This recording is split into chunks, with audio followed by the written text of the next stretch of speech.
athletic complex that will include an auxiliary gymnasium, a second wrestling room, a larger fitness center, and those support spaces for those. We'll also be renovating parts of the building for our CTE programs, for health sciences, computer science, other growing programs.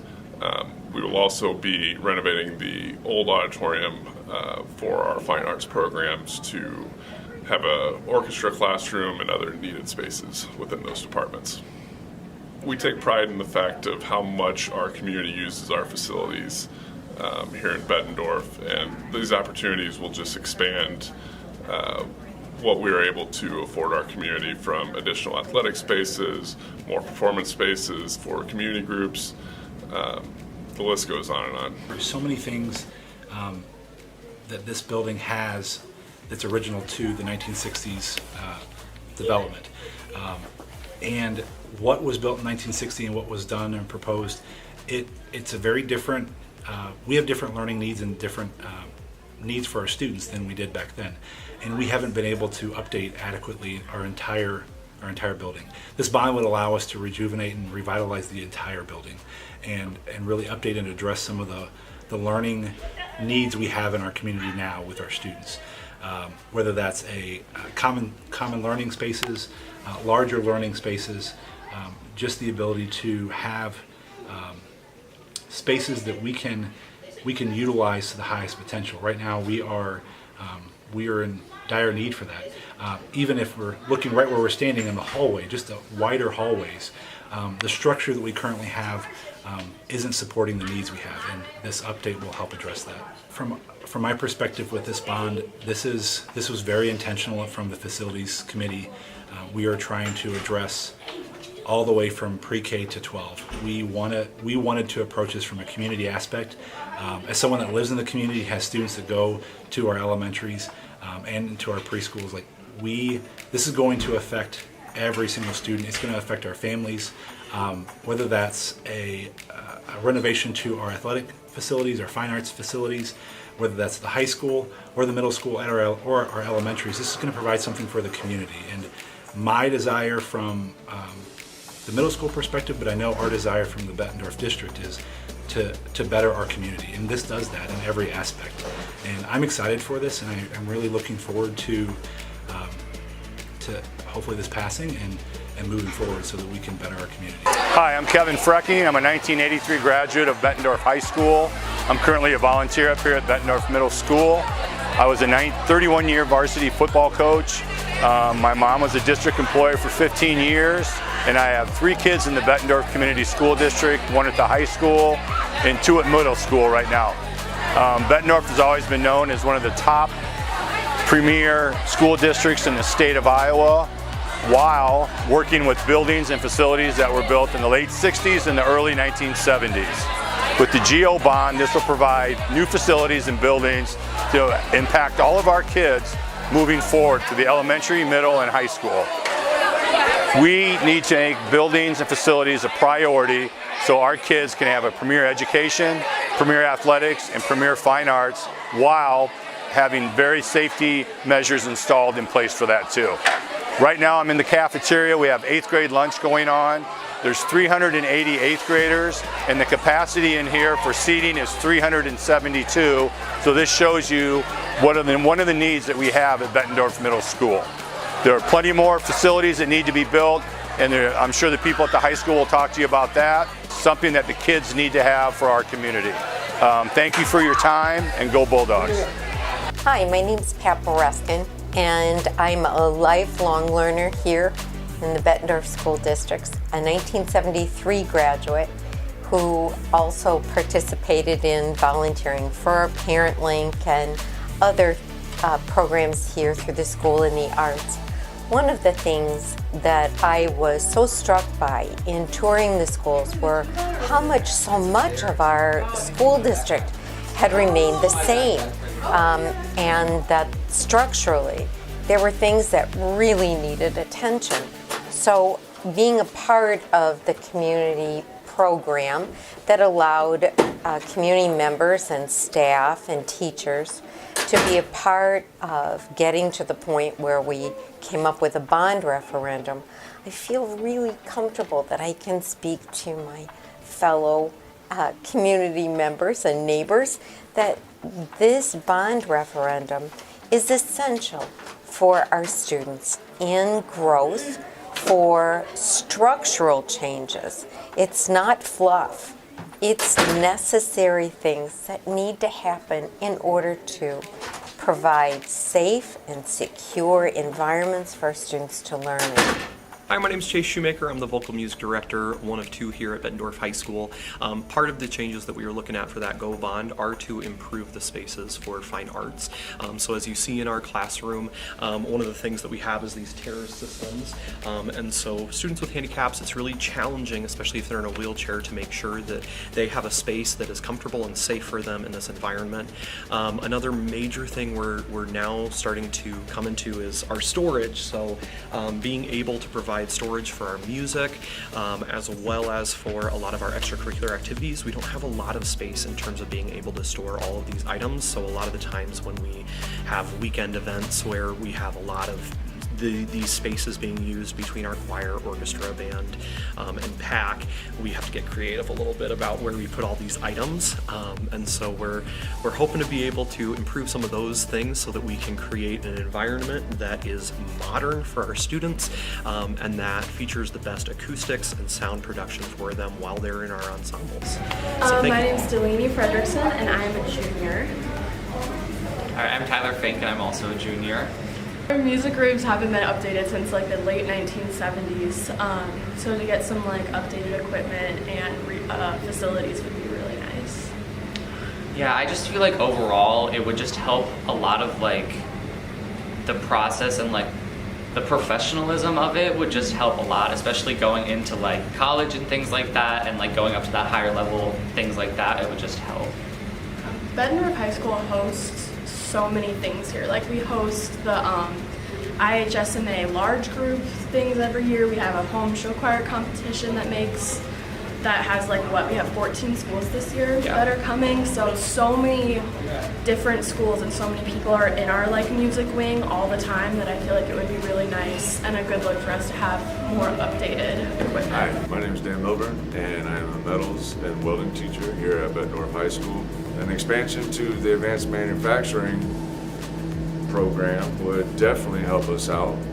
We have some old machines here, and with the expansion of the advanced manufacturing space, that would enable us to upgrade machines and provide more space, which provides more opportunities for students. So we're not only just talking about the fundamental skills that we currently teach here in the metals program, but introducing new skills with the possibility of expanding not only the equipment but the machines that we have available for students. I feel that it's a need for everyone. It's not just a need for industry because of the retiring workforce and the continuing employment opportunities, but a need for students to explore and build with their hands and try something new.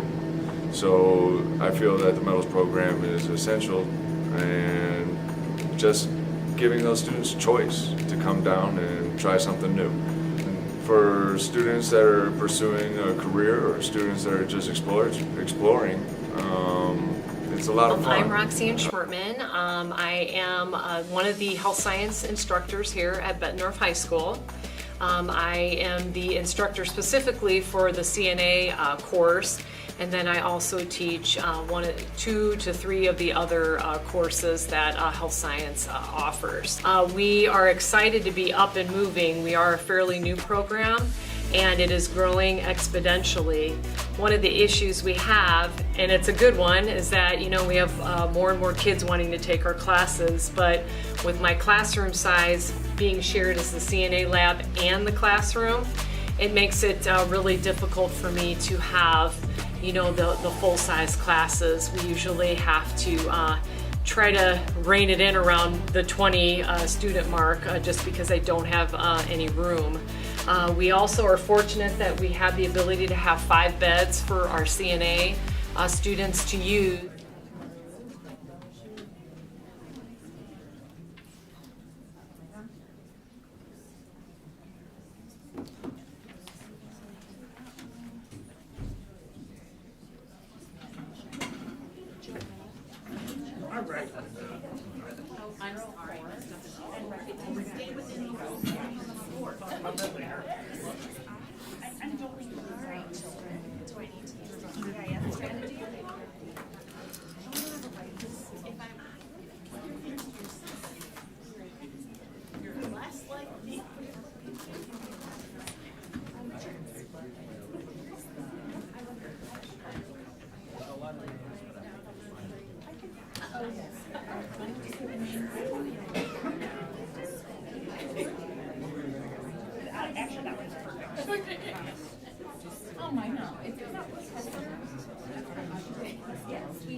It looks better on the screen.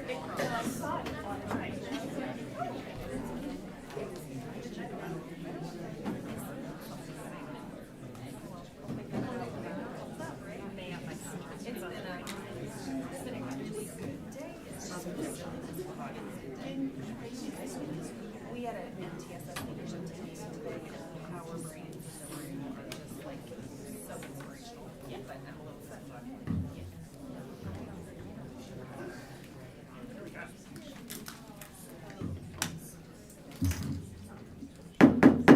Time is 6 p.m. Let's begin the meeting by standing for the pledge. I pledge allegiance to the flag of the United States of America and to the republic for which it stands, one nation, under God, indivisible, with liberty and justice for all. Thank you. That brings us to 2.01. Do I have a motion? I move we approve the agenda as presented. And a second, please. Second. Any questions on said agenda? Roll call. Director Castor. Yes. Director Champion. Yes. Director Dorder. Yes. Director Eastman. Yes. Director Lynch. Yes. Director Bevich. Director Smithson. Yes. Motion carried 601.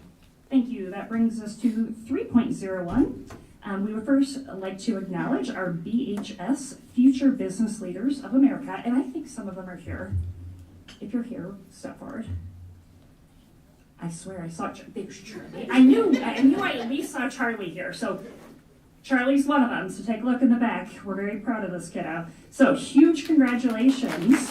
Yes. Huge congratulations to the following FBLA members for their success at districts in the end of January. Charlie Silver took first place on the impromptu speaking, which should take nobody by surprise whatsoever. Delaney Sullivan, first place, Intro to Business Concepts. And Brooklyn McNeil, and a team of Brooklyn McNeil and Delaney Sullivan, who also took first place for the public service announcement and second place for marketing. So huge congratulations. Charlie, thank you for being here this evening, and please give your colleagues a resounding congratulations from us as well.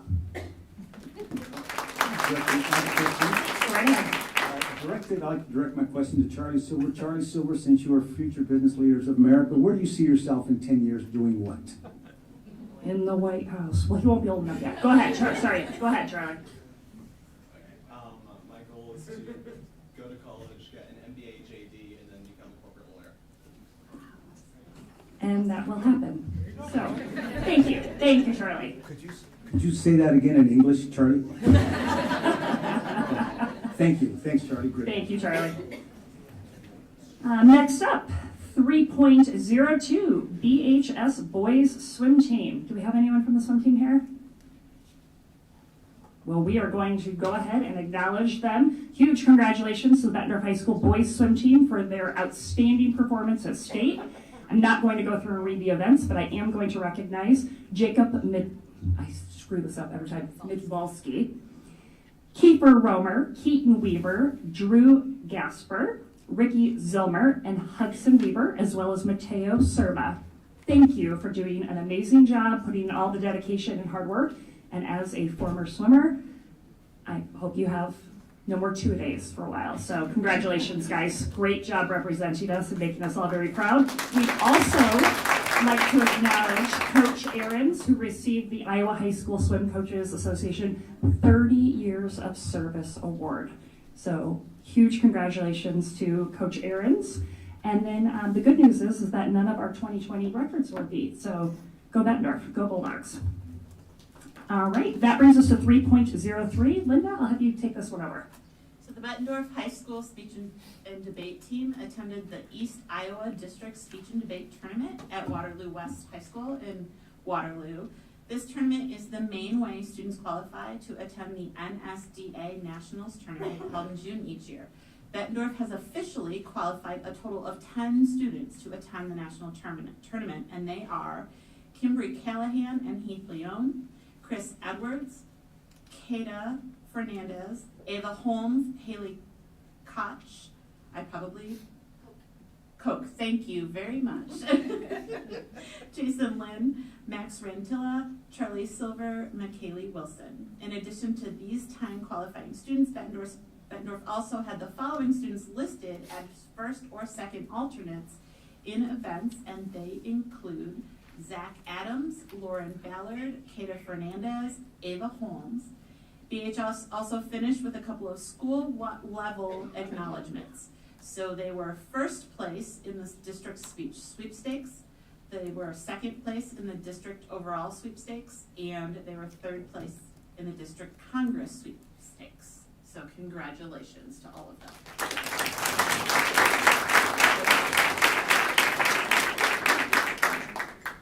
Next up is 3.04, and Joanna's going to take that one over for us. So, capping off an end to a really exciting season, we want to extend a congratulations to the Bettendorf High School boys wrestling team. Come on up, gentlemen. A lot of them are here, or maybe all of them are here.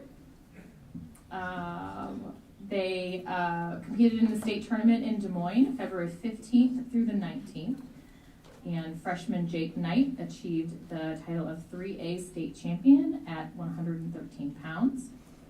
Other top placements were TJ Kester, third place, 120 pounds. Cody Trevino, fourth place, 126 pounds. Jace.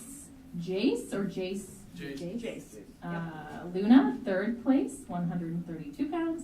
Lincoln Jip, fifth place, 138 pounds. Do you go by Ty? Ty Carmichael, fifth place, 145 pounds. Elijah Mendoza, third place, 152 pounds. And Jordan Roberts, seventh place, 160 pounds. They finished the season 19-4 in dual meets, placed first in their conference, first in districts, third in state duels, and qualified the entire team for the individual state tournament, where they placed third this past week. I'm going to turn it over.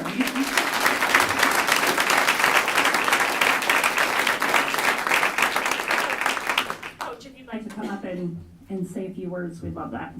Well, I don't know if we have much to say. We'd just like to say thanks to everybody for the support. It's been a tremendous year. Like we said, we were pretty fortunate. We came through the season, didn't have a lot of injuries, and they just worked really hard. And it's a good group of kids, no drama. They just get in there and get busy. As far as unique things, like I said, we qualified 14. That's only the third time in the history of Iowa wrestling that a team's qualified their whole team. I think Don Bosco did it way back when there was 12 weights, and Waverly Shellrock did it last year, and then us. And they're also ranked, I think, 47th, 48th in the country. So it's something for these guys to be proud of.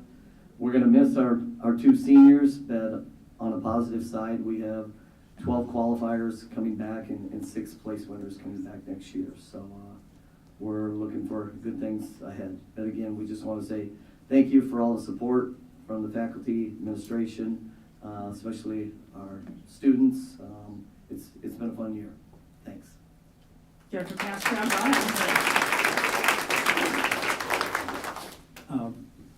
you provided us, our town and our community, with a great deal of positive press.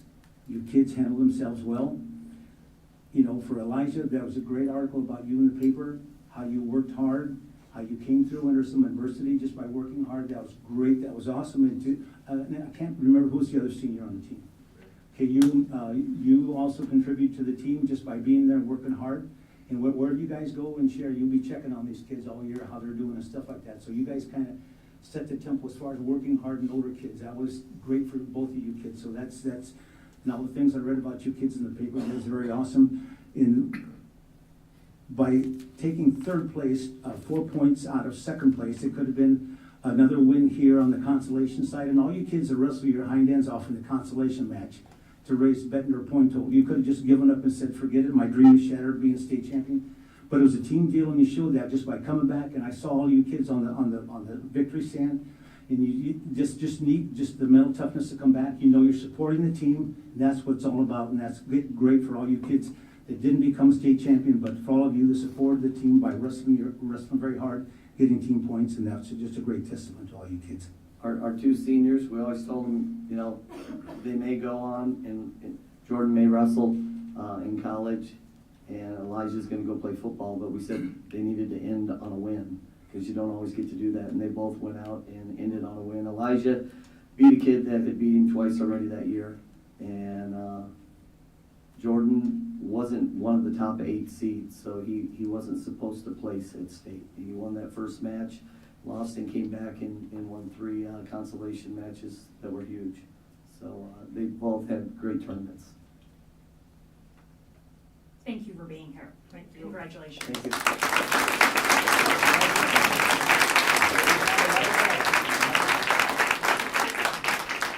And gentlemen, you don't have to stay. It's okay.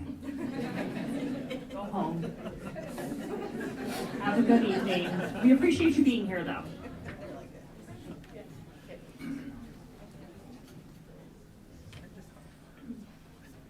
All right, next up is 3.05. We would like to acknowledge and send a huge congratulations to Amaya Wynn for qualifying in the 3A State Girls State Bowling Tournament, which was held in Waterloo on February 21st through the 23rd. Amaya placed 10th in the state, so huge congratulations to Amaya Wynn.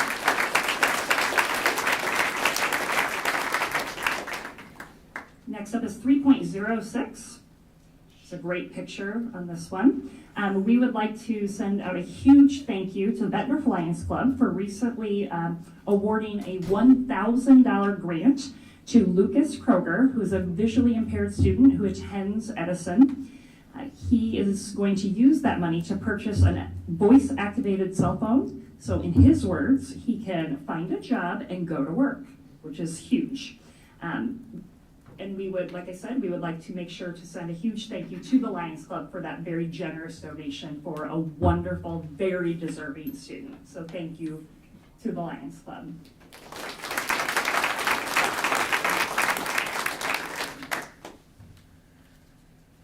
Do we have anyone here from robotics? Not that I can see. Okay, 3.07. The UBET robotics team. UBET robotics team hosted the Super Qualifier event in robotics on Saturday for a chance to qualify for state. Students representing 24 schools and communities from all over Eastern Iowa, including Bettendorf, Pleasant Valley, and Eldridge, took part in the competition.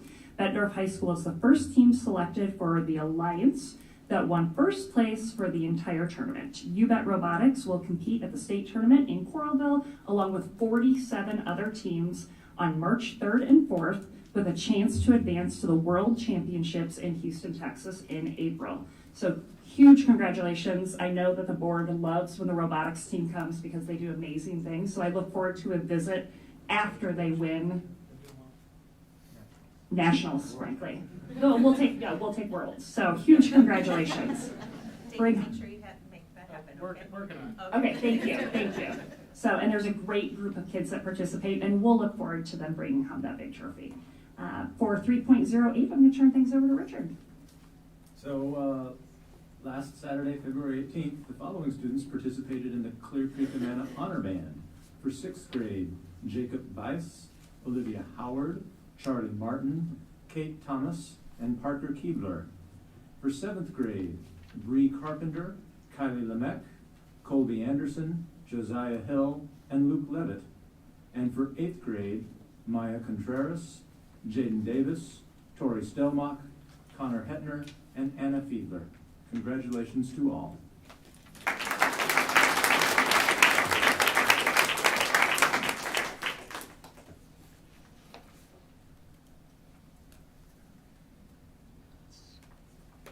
All right. That brings us to 3.09. I can read. I clearly have the wrong contacts in. At this time, any member of the audience may address the board with comments about items of interest or concern. Citizens wishing to address the board during public comment must complete the public input board form that is located in the back corner of the room prior to making your address at the podium. Please state your name and please limit your comments to 3 minutes. As a reminder, Iowa law prohibits discussing specific employees or their job performance. We caution those making public comments that what they say could violate the rights of others under the law of defamation or invasion of privacy. And if you are unsure of the legal effect of your remarks, you should seek independent counsel prior to making your comments.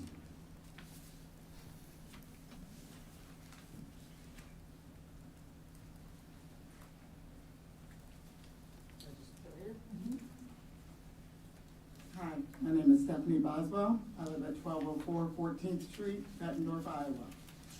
I may go over a little bit over 3 minutes. I've been helping for low race. I'm speaking for over 100 people on this letter that I'm writing. It was under 4 though. There has always been division in this world, and there always will be. But the bullying and harassment the staff and students in the Bettendorf School District have been facing recently has crossed the line. The use of social media by certain adults in the community to spread rumors, lies, and hate has now directly impacted children in the district. It has to stop. As a community, we should stand for kindness, love, equality, and inclusion.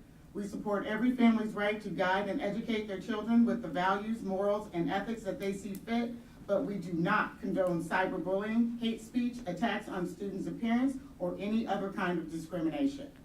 The things we have seen and read this week on social media, specifically from a very vocal grandparent and subsequent group of parents, has left us angry and sad for our students and teachers. As parents and members of this community, we feel they should be held accountable for their damaging words and actions. I'd like to share a quote from Lisa Romano. If we expect students to be kind, we need to be kind adults. If we expect students to be cooperative, we need to be cooperative adults. If we expect students to be responsible, we need to be responsible adults. We need to model the behavior we want them to be. I'd like to claiming to support teachers and staff while actively posting about them and trying to burn them online, questioning their integrity and ability to do their jobs, and in several posts even insinuating that interactions between staffs and students were inappropriate, isn't supportive, it's a witch hunt. Again, this type of behavior from adults in our community, some who ran for this school board, is uncalled for and frankly disgusting. If students really are reaching out to this individual and her group of self-proclaimed warrior bitches, as they claim, how is it productive to blast information supposedly shared by minors with a grown adult on social media? This only causes more division and unneeded drama. We want our students to feel comfortable sharing their concerns with teachers, counselors, or other members of the support staff in the Bettendorf School District. When conflicts or misunderstandings arise, we would urge students to come forward and know they can talk confidentially and without judgment to help find a positive resolution.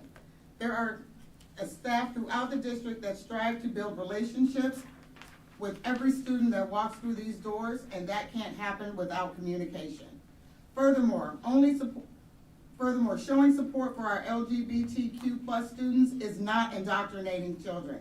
Allowing them to only accept certain ideas that you support and agree with is. However, it's its own form of indoctrination. We ask that you have more faith in our youth to make decisions for themselves without meddling. We accept them, we include them, and we let them be themselves in a safe environment. We want to thank the school board, staff, and leadership who have been supportive, inclusive, and kind to those targeted in this round of bullying. These targeted posts of this hate brigade are dangerous and can provide violence against students and in our schools. There has been an increase in hate crimes against the LGBTQ+ community and other marginalized minority groups. We hope that you will encourage your staff and students to file reports as they see these occur. If you see something, say something. Each day when we send our children to school, we put their lives in our teachers' hands, and we trust them to educate and treat them in a way that will support their whole selves, mentally, emotionally, and physically. As parents, we take our roles very seriously and know that our children's character will be built at home and supported in the classroom. Thank you for supporting and educating all children.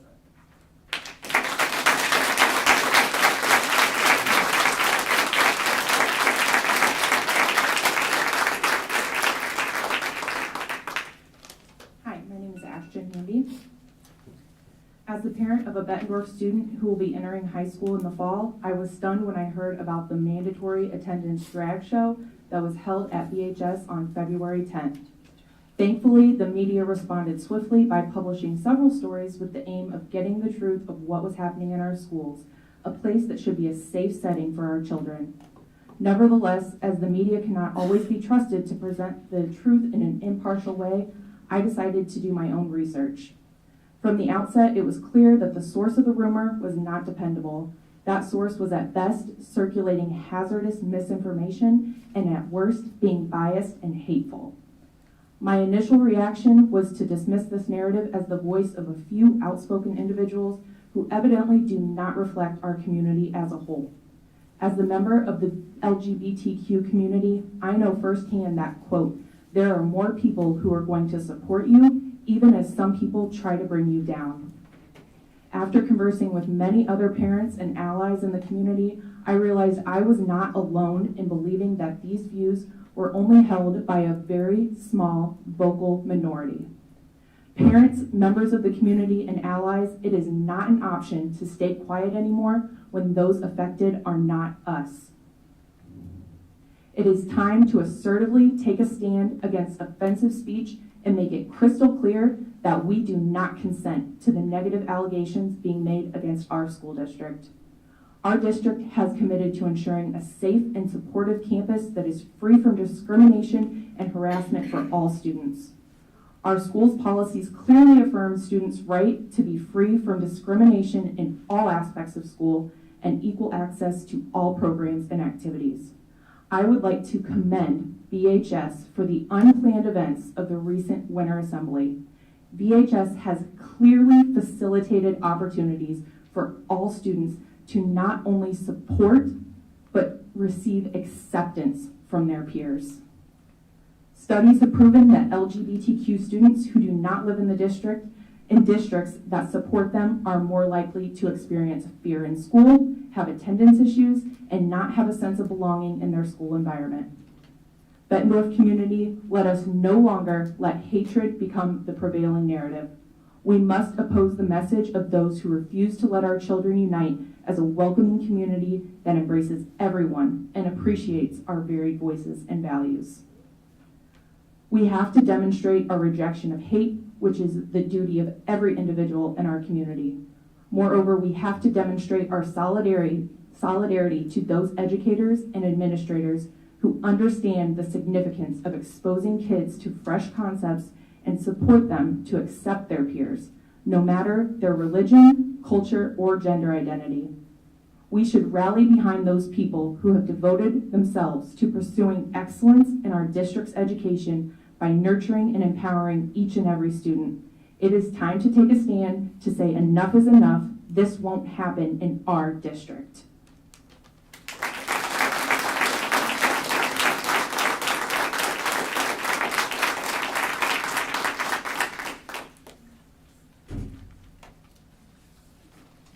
Hi, my name is Sylvia Smithson. I live at 1550 Tanglefoot Lane.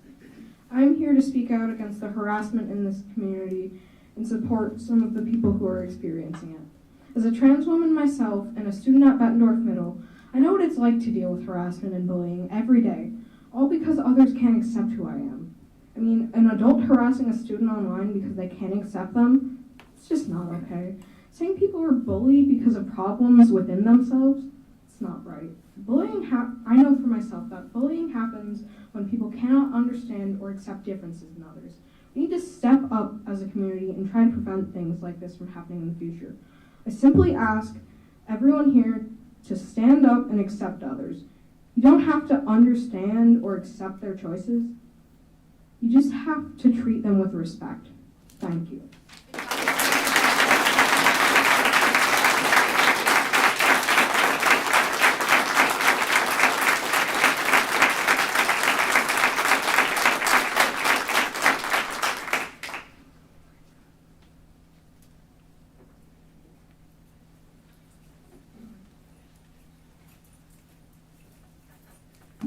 Good evening. My name is Josh Hayes, and I am a parent of a Bettendorf Middle School student. In 2022, there was a Facebook post circling around that had disturbed my wife and myself.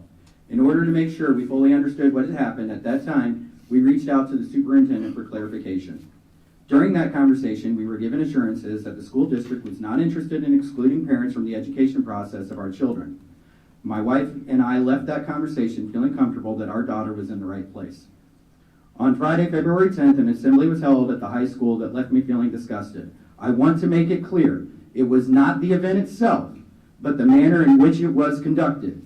It was made mandatory and was done with the express deliberate intent to exclude parents because of objections it would have faced. My question to the board today is, was this done with your knowledge? Was this done with the superintendent's knowledge? If so, what is the goal of this district? Is it education or activism? If it's education, then this district needs to partner with parents to bring the focus back to bringing our education to the forefront of what our schools are doing. When I was last in the school, the Iowa education system was consistently rated as one of the best in the nation. Today, it's in the bottom third. If it's activism, then I leave you today with a reminder. All across this country over the past several years, there has been a power struggle between the activists and the parents. And the parents have won that power struggle every time. I assure you that Bettendorf School District will be no different.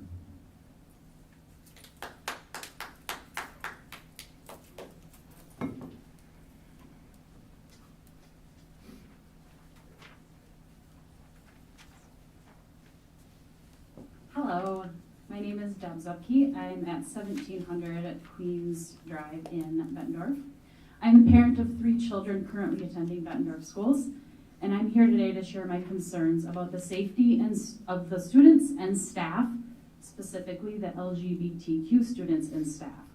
I'm concerned for their safety because there are a handful of residents that are bullying, harassing, and mocking these students and staff on public social media pages, and this very small but vocal group of people think they speak for the parents in Bettendorf. And I'm here to say they do not. Most of the parents who actually do have children attending Bettendorf schools support the teachers, staff, and the school board. We trust the public school teachers that are responsible for our children 7 hours of the day. Many of us also love and support the LGBTQ community. Some of us are members of that community. I'm here today because I know that BCSD can do more to protect them.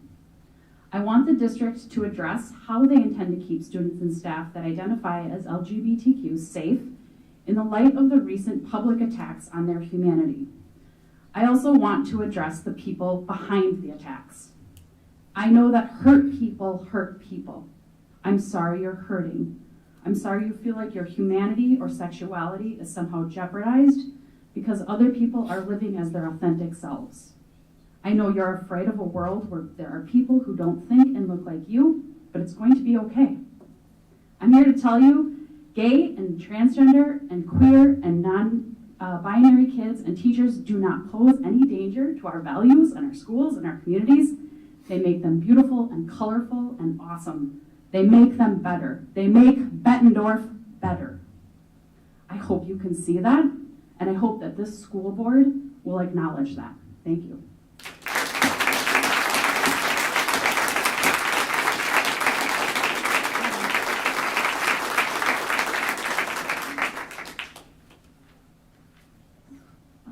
Hi, my name is Tori Clausen. I live on 394 14th Street in Bettendorf. I'm transgender, and I like to say that being queer is not a bad thing. I'm proud of it, and I shouldn't have to hide who I am, nor should anybody else, because they should be proud of who they are, just like I am. And people are really mean sometimes, but It doesn't matter as long as you stay positive. And I think that people who think that they're better and that we're insignificant are wrong, because we are just as important as any other human on the face of this planet Earth. And I respect everybody just as everyone should respect each other.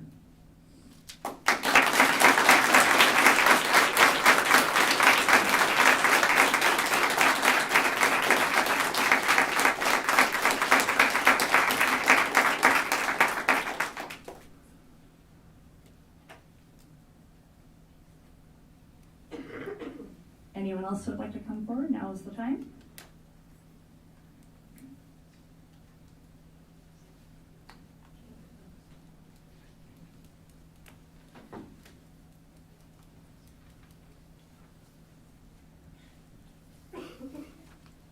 Hello, my name is Binks. I'm a transgender student at BHS, and this is my first year here. I love it here. It's more inclusive than any other school I've been to. I'm a military kid. This is my third high school. I've been around the world, countries where gay marriage is illegal, countries where I would probably be dead by now if I had lived there my whole life and been native to there. And it is appalling to see that people actually still act like this in America, in the place that's supposed to be great. And it is appalling to see the BHS administration not address any of it in the slightest. If it weren't for my finding out through Miles himself, or finding out through the GSA and other outlets like the Quad City Times, I would have never known anything about this. And from what I have heard and from what I've seen so far with my time here, BHS has a bad habit of just kind of brushing things under the rug. Anything that will ruffle feathers, not addressing it. And I think that's purely cowardly. So far from what I've seen of the parent board in the Quad City Times article, you guys have been great. You guys have said a great statement on this. But for the administrators in the room and to all of the administrators at Bettendorf High School, we need you. We need you to help us. We need you to defend the children that cannot defend themselves. We need you to protect us from the adults who want to harm us. Simple children.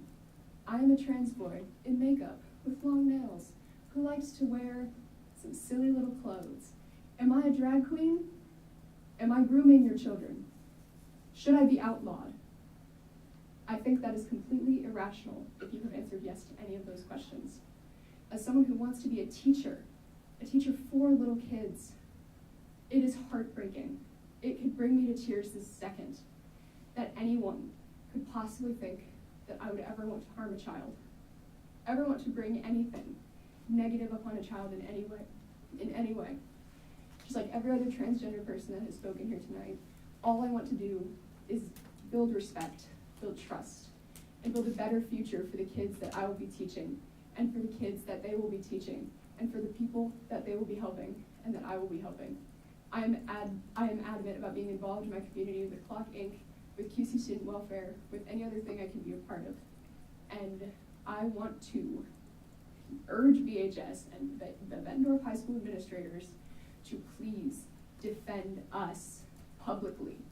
You will face backlash. That is all the more reason to defend us, to protect us, to help us. All of your policies say that you protect trans people, that you affirm trans people and LGBTQ people. But it really doesn't seem like it, does it? It really does not, from everything I've heard from administration, which is nothing at all. From what Miles has told me, the administrators were great in private.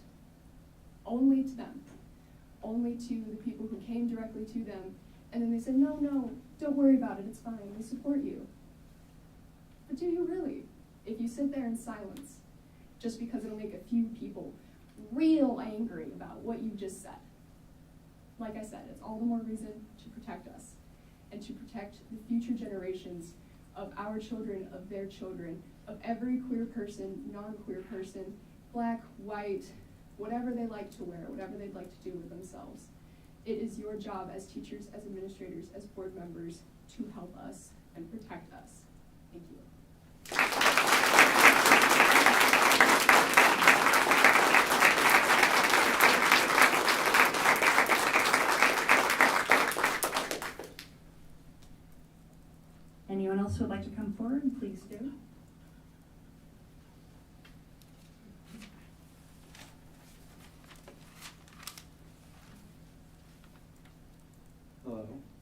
Jocelyn Smithson. I just came up to here to give I'm a member of Bettendorf High School. I would like to just clarify something that I heard that was said by someone else in this during these talks. That meeting wasn't mandatory. There's always been a system for kids who may have noise troubles or just general overstimulation to simply go somewhere else. I've had to do it before, simply because it was just too loud in the gymnasium. They have always had a way. This thing was not fully mandatory. And a lot of the outlets that have said so have not checked their facts. That is all I came up to say. Have a wonderful day.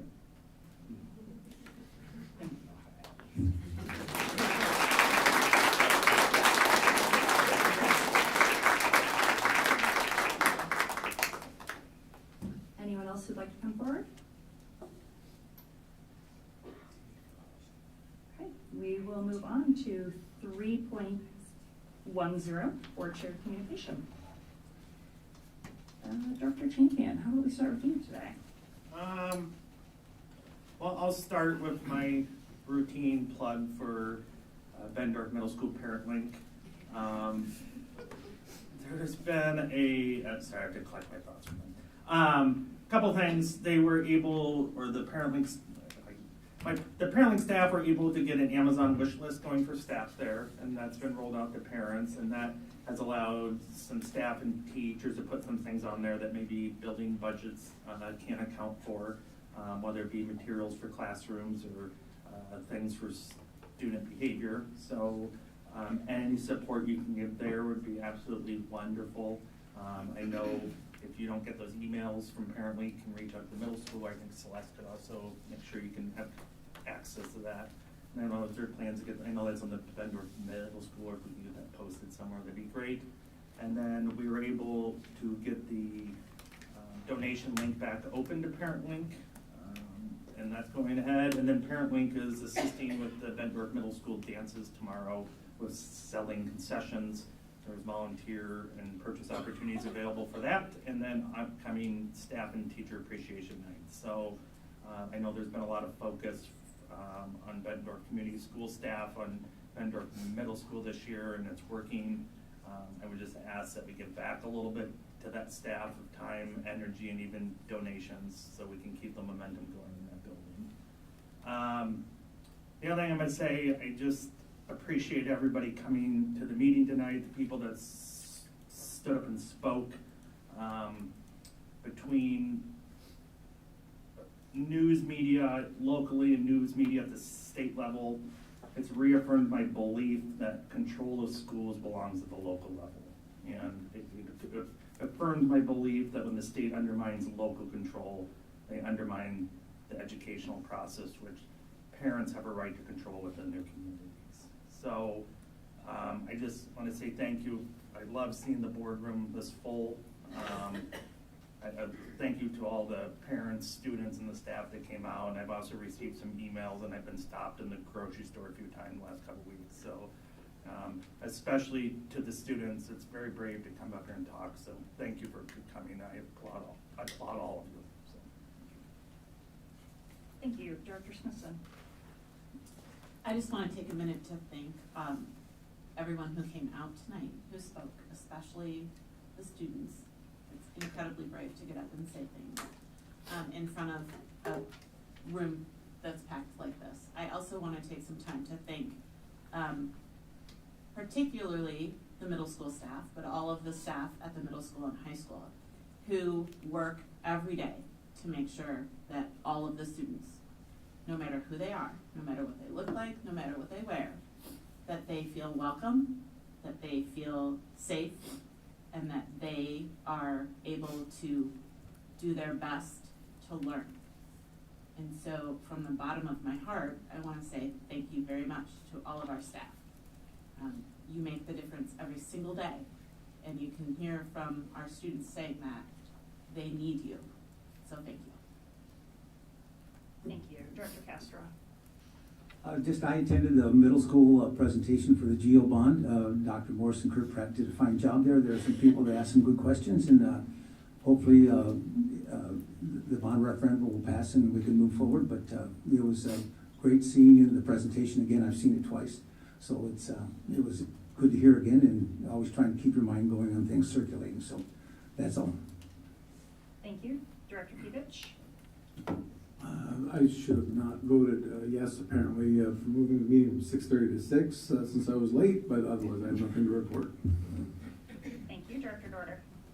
Yes, so I had the privilege of attending the IASB Day on the Hill in Des Moines at our state capitol last week. It was my first time there, which I apologize for. I wish I had gone every year prior. Now that I have gone once, I will probably never not go again. I had the opportunity to learn a lot about what bills are moving through our legislature right now, and which seems to be an ever-changing situation, sometimes minute by minute.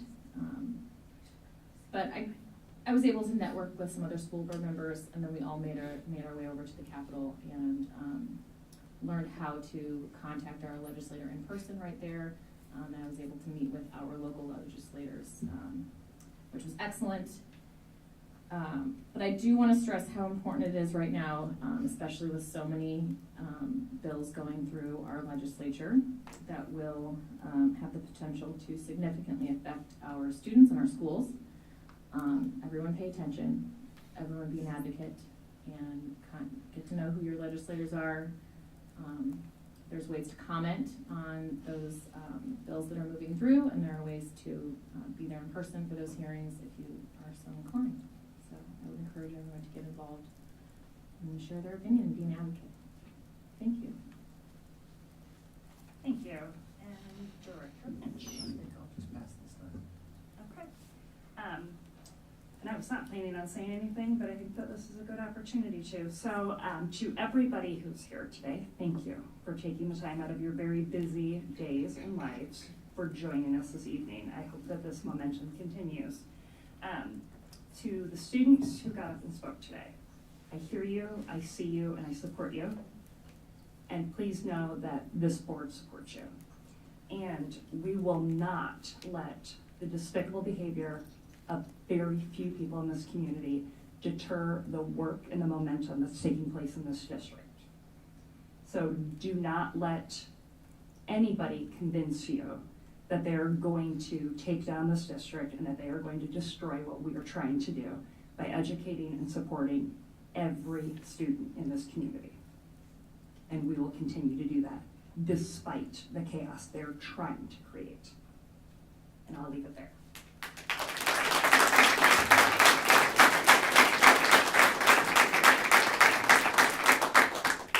That brings us to 3.11, BEA. Welcome up.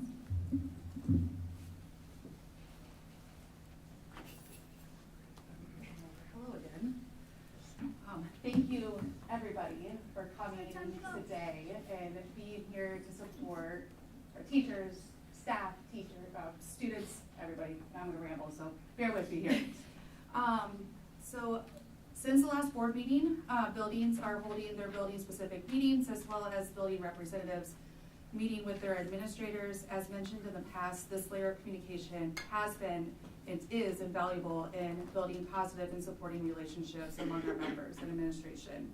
Looking ahead, our next BEA meeting is March 1st with our roundtable happening the next week. And then as a reminder, please vote on March 7th in regards to the GO Fund. Board members, the sign-up genius will be sent out to you tomorrow via email, inviting you to join us for coffee and conversations on a Wednesday morning of your choice. This is an informal one-on-two conversation. We hope you find a time that works for you and look forward to talking with you. Our negotiations team is set and it's been announced to our members who's on the board. We're incredibly thankful for the time they're volunteering through the negotiations process, and we hope in the end an agreement is made in the best interest of the teachers who so lovingly do so much for our students. Now to get to the hard stuff. It's no lie. We've seen it all over social media, conversations happening within the community, and now with media outlets attacking and viciously talking about our teachers and students and relying on information that's not only hurtful, but inaccurate. We as a community say we love and support our students, teachers, and staff, but the words being shared in opposition says otherwise, and we all know it. Frankly, hate speech against our teachers and staff are happening, and they must stop, and we need to put a stop to it. And there are and will be devastating consequences to these actions taken by the community members and by us not stopping them. Our teachers do so much more than just teach the basic academic standards. Our teachers go beyond, and we all know that. The students that enter our classroom are being loved and supported no matter their background, even though Reynolds and those that support the voucher feel the students receive an elevated education in a private school. In the public school classroom, each and every student is valued and loved. They are taken where they are at and elevated to their fullest potential by their dedicated teachers. In a public education classroom, there are resources that are available to them that they probably would not get at home. In a public education classroom, students are represented and supported through the materials that the teachers in school so diligently place in their classrooms to make sure that they are seen. In a public school, those homeless students are coming into the classroom knowing that they are going to get what they need. They're safe, they're welcomed. For students of various groups in public education setting, they see themselves with the role models throughout the school and can find kindred spirits. And I will tell you what, my daughter, our family, came here for that very reason. In a public education classroom, our LGBTQ students are accepted, they are heard, they have a safe place when at home may not be as accepting. Public school is so much more than the supporters of the voucher will ever know. Education is much more than the academics, and without social emotional education and support, our students wouldn't thrive academically. We also want to reiterate our organization's stance on a controversial topic. It is the right, regardless of gender identity, gender expression, or sexual orientation, to access a free public K-12 education. The BEA welcomes and supports all students. The BEA recognizes that there are employers and employees of the highest caliber who are part of the LGBTQ+ community.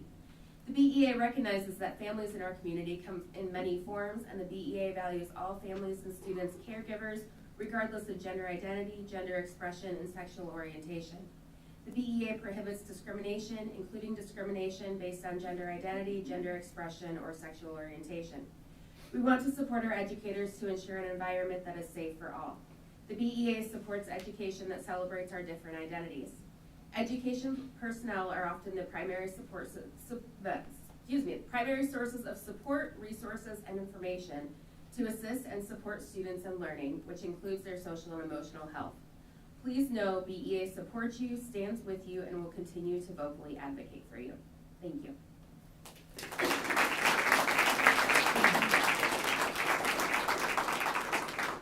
Thank you. That brings us 3.12, Bessa.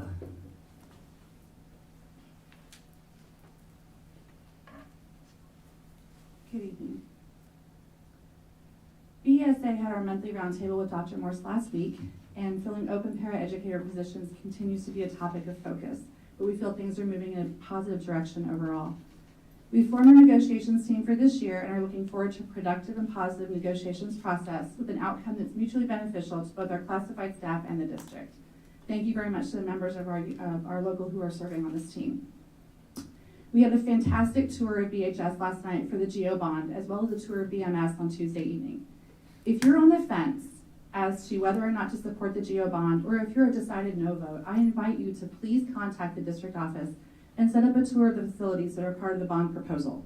We would love to walk you through the buildings and show you the areas we're hoping to improve for our students, families, and the community so that you can have a better feel for the proposed projects. An informed choice is a good choice. BESA would like to voice our support for our certified staff members and students who have had things posted about them in various formats online. And I want to thank all of you who spoke tonight for stepping forward and having the courage to do so. The posting of information without first confirming all of the facts does not serve any purpose other than to inflame public opinion. For example, a post was made earlier this week reporting that BHS was on a lockdown with a police presence. What the post did not include was that we were on a non-emergency hold, which meant students remained in their classrooms and instruction continued as normal, and it was a planned drill with the Bettendorf Police Department and their K-9 units. Students were informed at both the beginning and the end of the hold that it was a non-emergency hold for the purpose of a drill. Students and staff were immediately informed of the actions that took place during the drill, and a message was sent out to parents and guardians. None of these facts were posted in the messages. Rather, it was stated outright that BHS chose not to communicate with parents, which was 100% untrue. I had multiple parents reach out to me regarding the posts and the inaccuracies included in them, and they wanted me to be sure that we put all the facts out on the table. Our winter sports pep assembly last week is another example of how not having all of the facts can make something totally innocent appear as something it's not.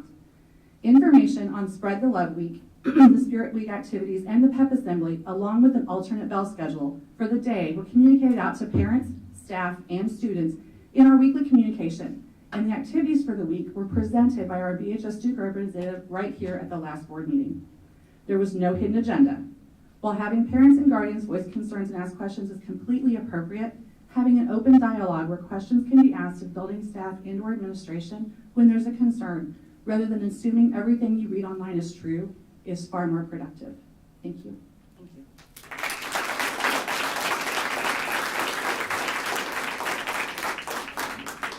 3.13, welcome Dylan.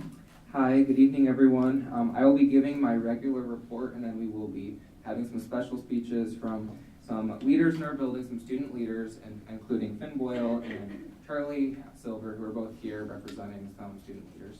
Also, a huge shout out to our advisors who are here tonight, Ms. Hess and Ms. Mahoney. Okay, so today we hosted our high school exchange.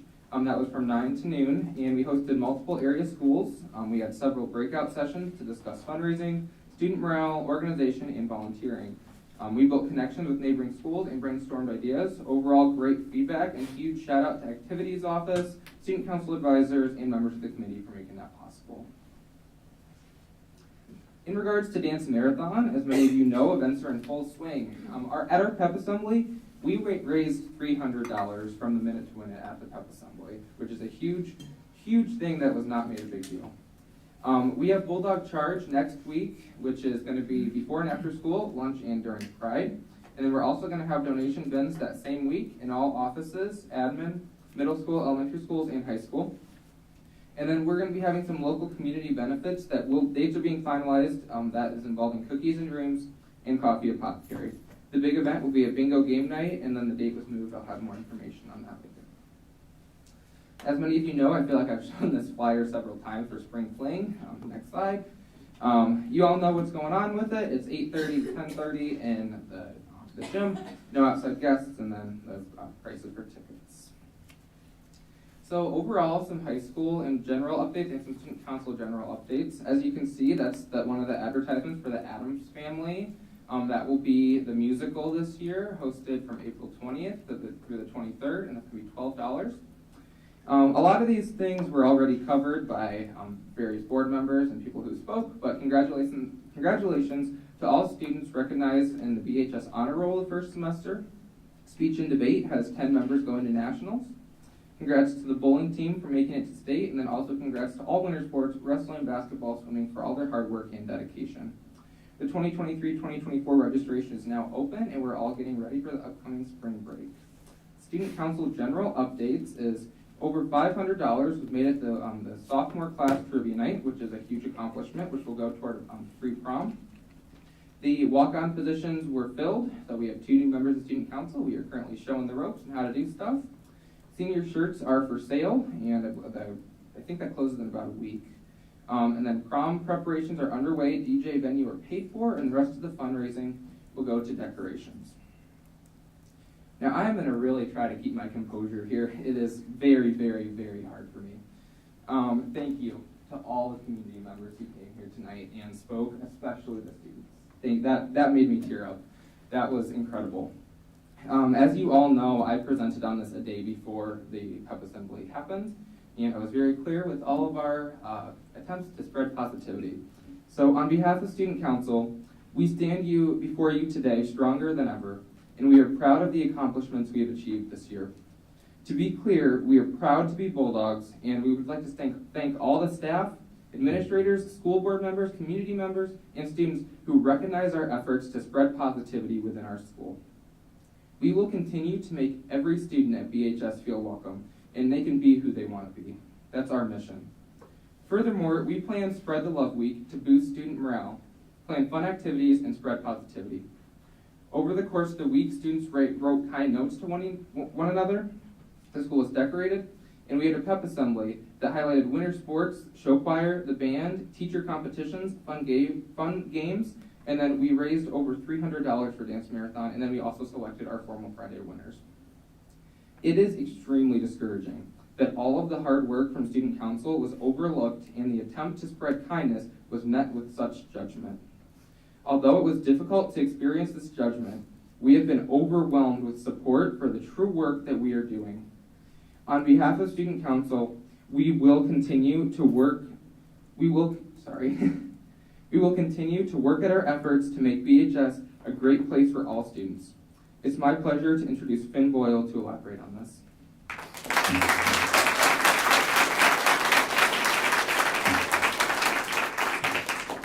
Hello everyone, I want to quickly introduce myself. My name is Finn Boyle. I recently was appointed as the second vice president-elect for the Iowa Association of Student Councils. This means that I sit on the ISC board and oversee every participating student council in the state. I have also served on student council both my years here at Bettendorf in a variety of capacities, from student council representative to vice president to committee chair. I would also like to echo all the gratification that has been given tonight. I have never been so proud to stand up here and to represent a student body, and to represent a community, and to represent a district. I am truly honored to stand here on behalf of the student body today. So thank you to all of you who showed up in support. So I would like to give some background to what Spread the Love Week is. It is not new. We actually had Spread the Love Week last year, and that was when our previous winter dance of the past academic school year was canceled due to district scheduling conflicts. And so then we had a committee of student council members who no longer had an event, and several members of the student body who had gone out and got dance attire and now were frustrated. If there's any moms in the room, we all know the energy and the finances that go into finding those dresses, and sometimes even more challenging to find the clothes for our sons. So, naturally there was some frustration. And so our brilliant student body president at the time, Julia Fiedler, came up with this idea: why don't we have a Formal Friday? And Formal Friday, people can show up in their dance attire, it's not gonna go to waste, and we can have this feeling of camaraderie. And in addition to that, for that student council committee who no longer had an event, we'll make it a week. We'll make it a Spread the Love Week. It's right around Valentine's Day, and it all happened to work out perfect. And naturally, there was no hiccups that year because you didn't hear about it. But this year, it came back. And it came back for the sole purpose of the state mission, which is cultivating change and connecting students. So every year, the state board releases a mission that they ask student councils across the state to partake in. And unlike previous state missions, this one challenged student councils. You could not just fundraise and write a check to a cause, which we tend to be pretty good at, but we had to dig deeper. We had to remember our why. Why do we do this for our school? And we had to boost student morale, increase the culture and climate here at Bettendorf. And naturally, the solution presented to us was Spread the Love Week. And it did just that, spread the love. Spread the love to the student organizations, the student athletes, the student sport teams who don't get recognized traditionally. Our homecoming events are very prominent and very successful, and we're very appreciative of that. But by result, all of our attention kind of shifts to fall sports, and especially football. And so we wanted to make sure that the students who are putting in valiant effort and hard work, as you heard here tonight, are being recognized. There's several wrestlers, well, apparently the whole team, who is going to state. The amazing swimmers, the amazing student musicians, whose events often go overlooked despite their hours of practice and diligent work. We showcased them in this assembly. We showcased those who didn't always have the love spread to them. Now, an extension of this act of spreading the love was a Formal Friday competition. So, in this competition, we chose the student body who was in attendance to this assembly chose the student they felt best executed their formal Friday attire. And we were so proud of that student who was chosen.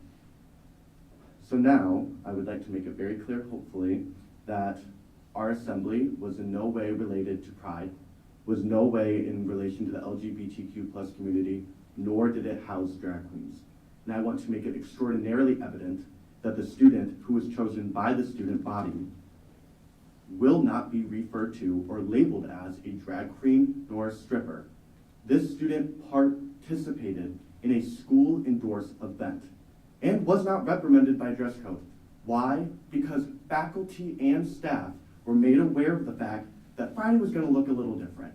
Many of you who have children know that we are in the age of Lululemon leggings, sweatpants, and sweatshirts. Okay, I'm sorry. Students are not normally showing up in ball gowns and tuxedos and bow ties. It was going to look different, and maybe it would be a little distracting, but it was all for the sake of banding together, having some fun, and really feeling that sense of camaraderie and community among us. And how great that that student felt comfortable to share their true identity and that true part of themselves, especially when we're living in an age of such, especially when we're living in an age where everybody follows the trend, where people are afraid to step out of limb and truly express who they are.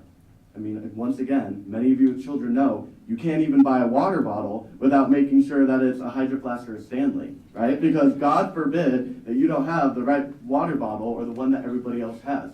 Because if your water bottle's different, if your water bottle doesn't look like everybody else's, then it's wrong. And so I would first like to express my gratitude to this community for initially making this student feel comfortable and confident walking out in front of an entire assembly and proclaiming who they are. And then gratitude to that student body for recognizing and accepting that student. By doing so, his courage opened the door to other students to express uniqueness and diversity, and maybe parts of themselves that they didn't always feel comfortable. He gave them permission. And that door was then slammed shut by the response from our community.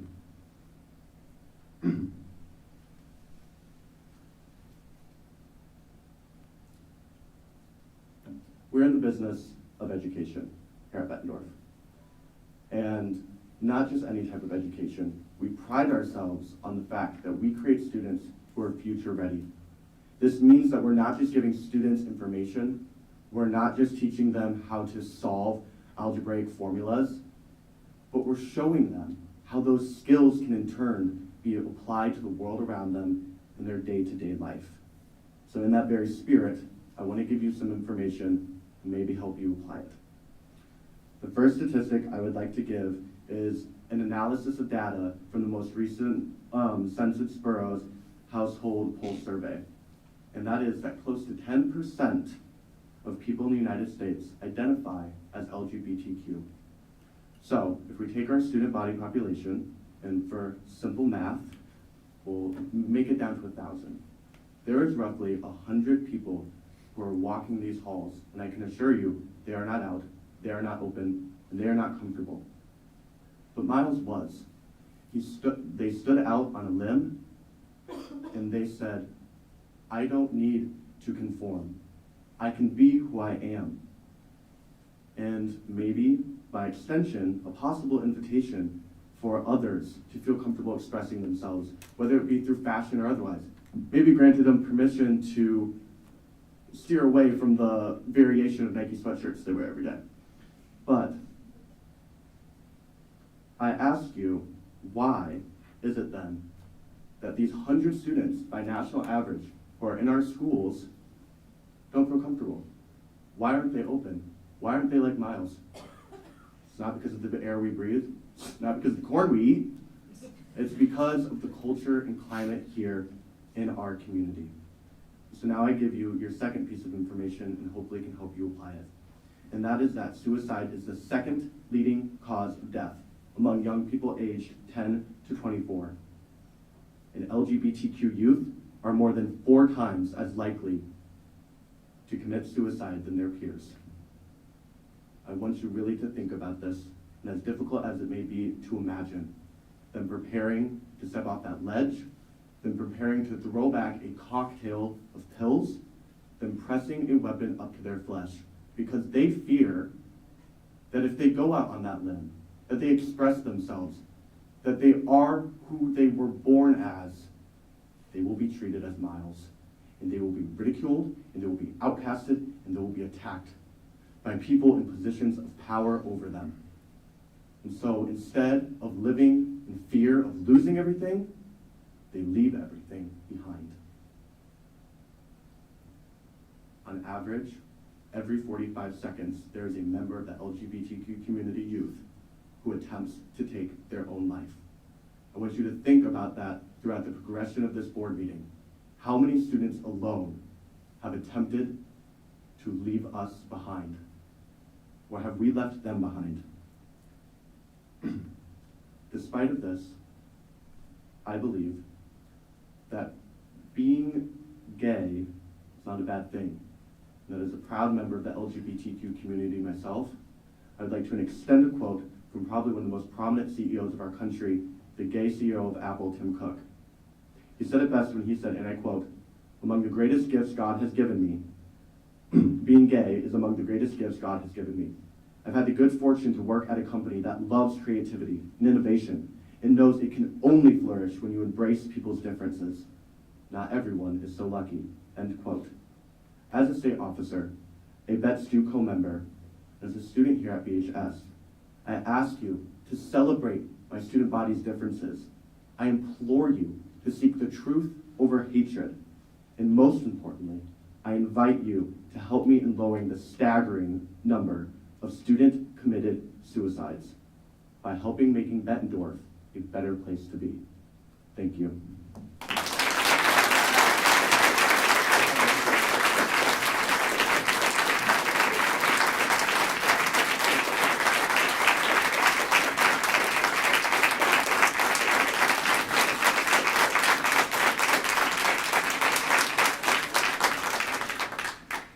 I would like to welcome up Charlie Silver to give the last speech on behalf of the BHS student leaders. Thank you for your time.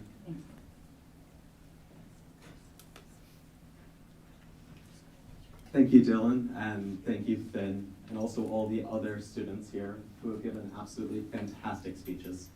To those of you who do not know me, my name is Charlie Silver, and I'm a junior here at BHS. Now, in the time when I was growing up here, which is now, but far before today, I was proud to be a Bulldog. Now, I occasionally struggle to repeat the sentiment. Before, I saw the smiling faces of my teachers, the happy chatter of my peers on the elementary school playgrounds, and the lack of stress in people's faces. Maybe I was naive then, but now, life as it stands has worn at my Bett pride. It used to be that when people discussed Bettendorf, it was about the excellence of its sports, or the quality of our talented musicians, or the friendliness of its students. Now, I hear criticisms, insults, and even hate that overshadow the fantastic students here at BHS. When we forget the issues that plague us, we let unrest grow. When we shy away from their recognition, we develop trauma in the minds of our students, who should be learning and having fun. When we share comments that make statements ignorant of the truth, we are destroying the beacon of Bettendorf, its reputation. When hateful misinformation is diffused throughout our community, it leads to overwhelmingly negative results. The freedom of speech is not a freedom from the consequences of our words. I understand that within every family in our district exists the desire for their child to be successful, to go on, and to do great things. However, some individuals do not look beyond the bubble of their own worldviews. I stand on this soapbox while my peers, teachers, and friends are worried about the future of this district. I stand here to ask that these acts, done out of the misguided concern of otherwise kind hearts, end. When one takes these issues and blows them out of proportion through misguided messages and misguiding accusations, they are destroying the innocence of childhood. I understand that my words may hold little to no weight with many. I expect that they will fall on all too deaf ears. But I'm still hopeful for a future where all of the students of BHS will walk through these halls, carrying themselves with the Bett pride that has defined so many of us. I ask that everybody take a moment tonight to reflect on how these occurrences affect our affect our image, and therefore the pride of the school district that we love. Thank you.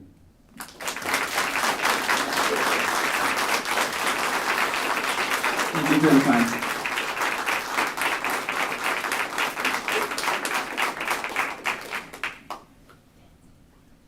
Don't even know how to follow that up.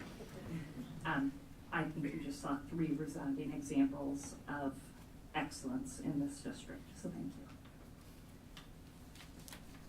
you. Ooh, don't cry at board meetings. Superintendent's report. Dr. Morris, I don't know how you're going to follow that up. Whose idea was it to move mine to the end? I think you gotta go first. Dylan, thank you. And when Dylan someday runs the district, we'll do that. Thank you for bringing levity. And yes, maybe there was some intentionality so that you could have the first word tonight. In all seriousness, I probably will not make it without tears. I simply have the greatest job, and that was reaffirmed by our students and staff and families who had the courage to speak this evening. Our students are amazing. They're smart, they're articulate, and they are exemplary models to all of us on how we should treat one another. People will often hear me say in meetings, if we would just simply slow down and listen to our students, whether they're 4, 14, or graduating, they have the answers. We just need to listen. And, in Finn's words, apply the knowledge. Each and every day, they humble me and reaffirm my why, the why I have chosen to serve in public education for 28 years. They inspire me, and I could not be more proud to serve alongside this extraordinary students and staff. I'll go on to some business and I'll come back. But thank you guys for making me so like, woo.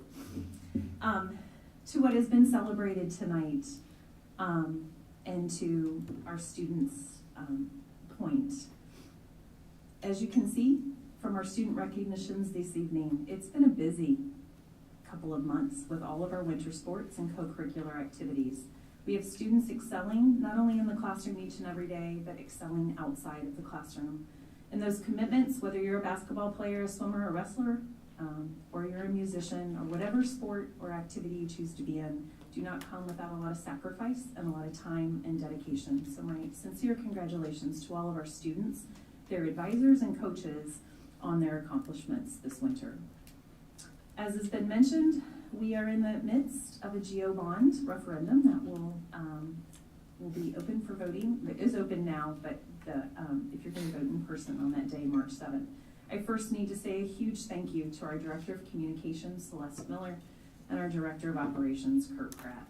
Without their leadership and their tireless time and work to promote our upcoming GO bond, we wouldn't have had so many successful events so far.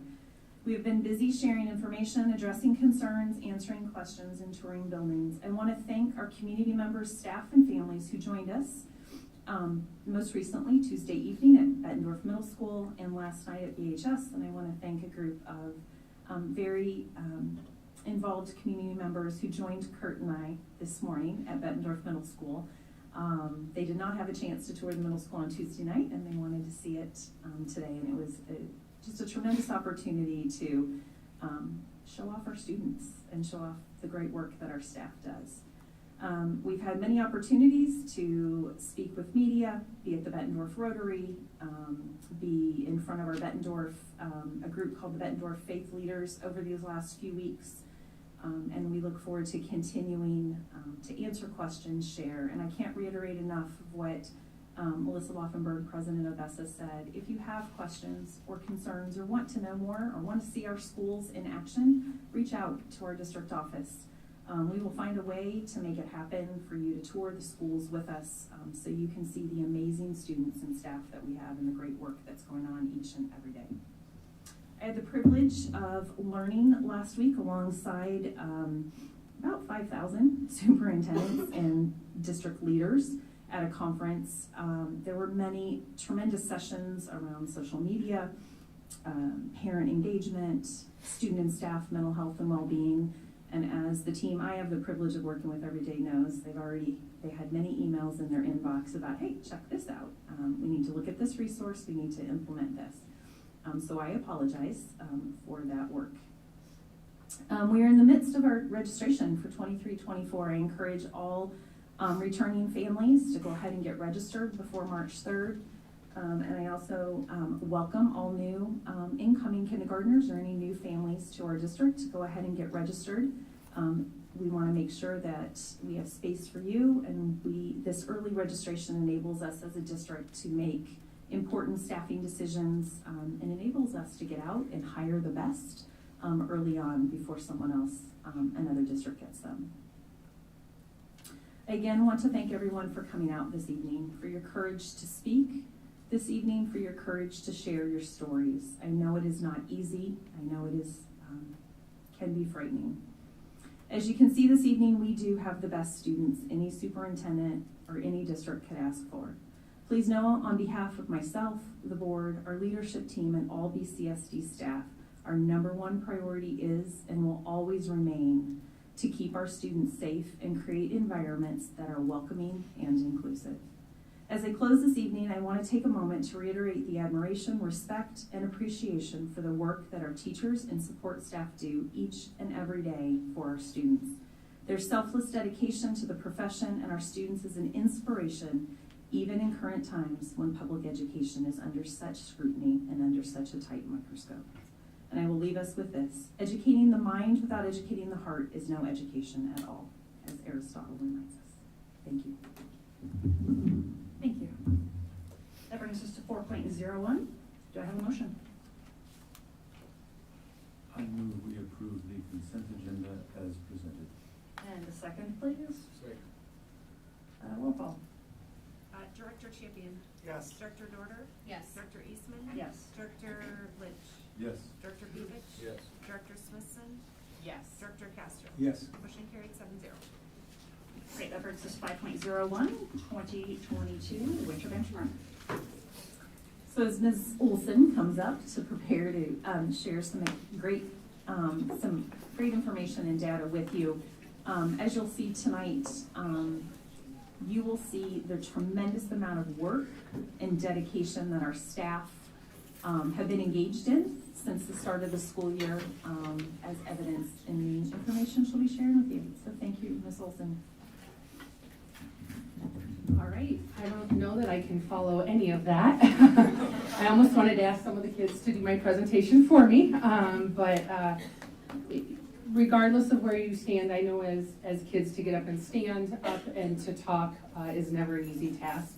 And I just want to say to them how much I appreciate them taking that chance and coming up and doing that, because I know even for me it's nerve-wracking, and I've been here quite a bit. So what I am here to talk to you about is our winter benchmark data. So coming out of winter break, we had to adjust our window a little bit, because when we come out of winter break, our quarter ends, we have a couple of no school days, and it just makes weeks a little bit messy.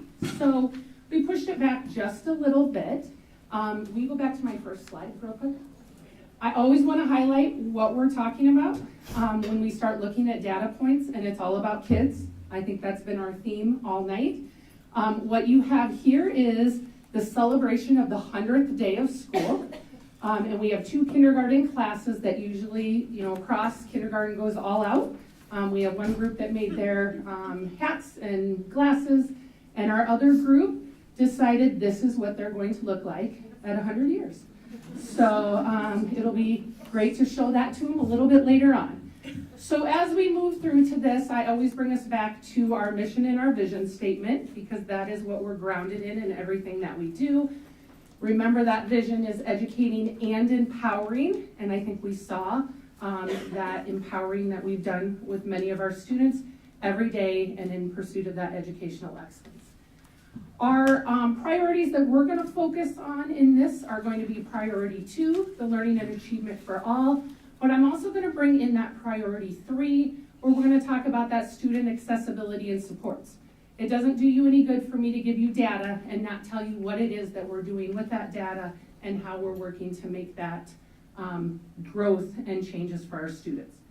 So we are going to start off with literacy data. So what you see there is a picture of a Grant Wood third grader who is a reading buddy with a kindergarten friend. So as we look at that literacy data, we want to encourage reading across the boards, and some of that taking our older students and mentoring them in that reading process can play a big part. So the next slide is going to look at our early reading percent proficient data. Just as a reminder, this measures the early reading skills. It's a one-on-one test that's only given to our kindergarten and our first graders. And so through this process, we have multiple adults. It's kind of an all hands on deck approach to get our kids through that, since it is one-on-one. It can vary how long that test takes just based on the student themselves. So what we're looking at is just the percent proficient. So I kind of put it in two different formats depending on what you like better, but I do want to highlight our kindergartners. So just to give you actually I want to highlight the picture. Those are preschoolers, and I like to say they're wearing sunglasses because their future is so bright. So as we look at this, the kindergarten numbers are really something for us to celebrate. And where we attribute this is a couple of different things that I'm looking at. 75% of our K-1 teachers have participated in our Letters Volume 1 training. They've either finished it or are currently in that. For those that remember letters, that's the science of reading. And one of the things that we did last year when we were looking at our literacy adoption was we put it on hold so that we could better get that information into the hands of our teachers. So this year, when we stepped up to look at our literacy adoption, we had enough of that background knowledge of what it is we needed to look for. So to say 75% of our staff at K-1 have chosen to participate in that is really huge. Rhonda can attest to it. She's our facilitator. It is not an easy class training to go through. It takes a lot of their own time and just, it's grueling. But they always come out of it enjoying it and ready to apply what they did. So I attribute the fact that we've gotten into the hands that professional development of our teachers on how students learn to read. The other side of that I look at when we have that type of growth is, for the first time, every single one of our buildings is using a phonics-based Tier 1 curriculum. And up until that point, I can't say how far. I can only go back to my time at elementary. But my time at elementary, that couldn't be said across the board that a phonics-based Tier 1 program was being implemented. So with that, we are seeing this tremendous growth with our kindergartners from that fall to the winter. And that's K-1 is our key to getting those foundational skills in. If we don't do that in K-1, it is only going to become harder and harder for the students and our staff to close those gaps. So it excites me when we start to see that we are making those changes right up front. Ultimately, we want to get our triangle righted around. Our MTSS triangle, you've seen it 100 times for SEBH, everything. It's a little wonky right now. COVID hasn't helped that. But we are working to start to get that righted, and we are seeing that in kindergarten and first grade right now.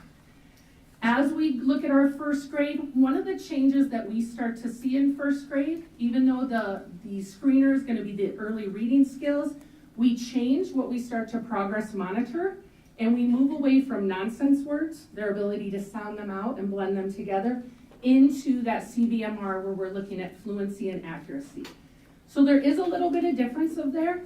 What I will commend our teachers is they're digging into that data and really looking at what those students need. And they've even said, can we still look at nonsense words for those students that need it, even though we would rather have them be here? This is what they need right now. So that's our early reading. We are going to go on to A reading, and you can stop me anytime. I can talk forever. Okay. All right. I just threw that out there. You didn't have to take it. Once offered. I know. I am just curious if we have any prior data to compare. Is the 5% progress for first graders good? Is it what we've seen in first graders in the past, or is it something to be concerned about that's not as much as we want, or do we just not have the data? I don't have that data off the top of my head. I would say that we were not concerned with only 5%. I think if we were to compare with our past 2 years, 3 years of data, this looks really good, because I would like to say you're coming out of the pandemic and some of those kids didn't have access to those foundational skills beforehand. I will tell you our trajectory is on the right path for both those grade levels. And next year, this time, we might be able to see those kindergartners who are 77% proficient. They're not first graders. Are they still there?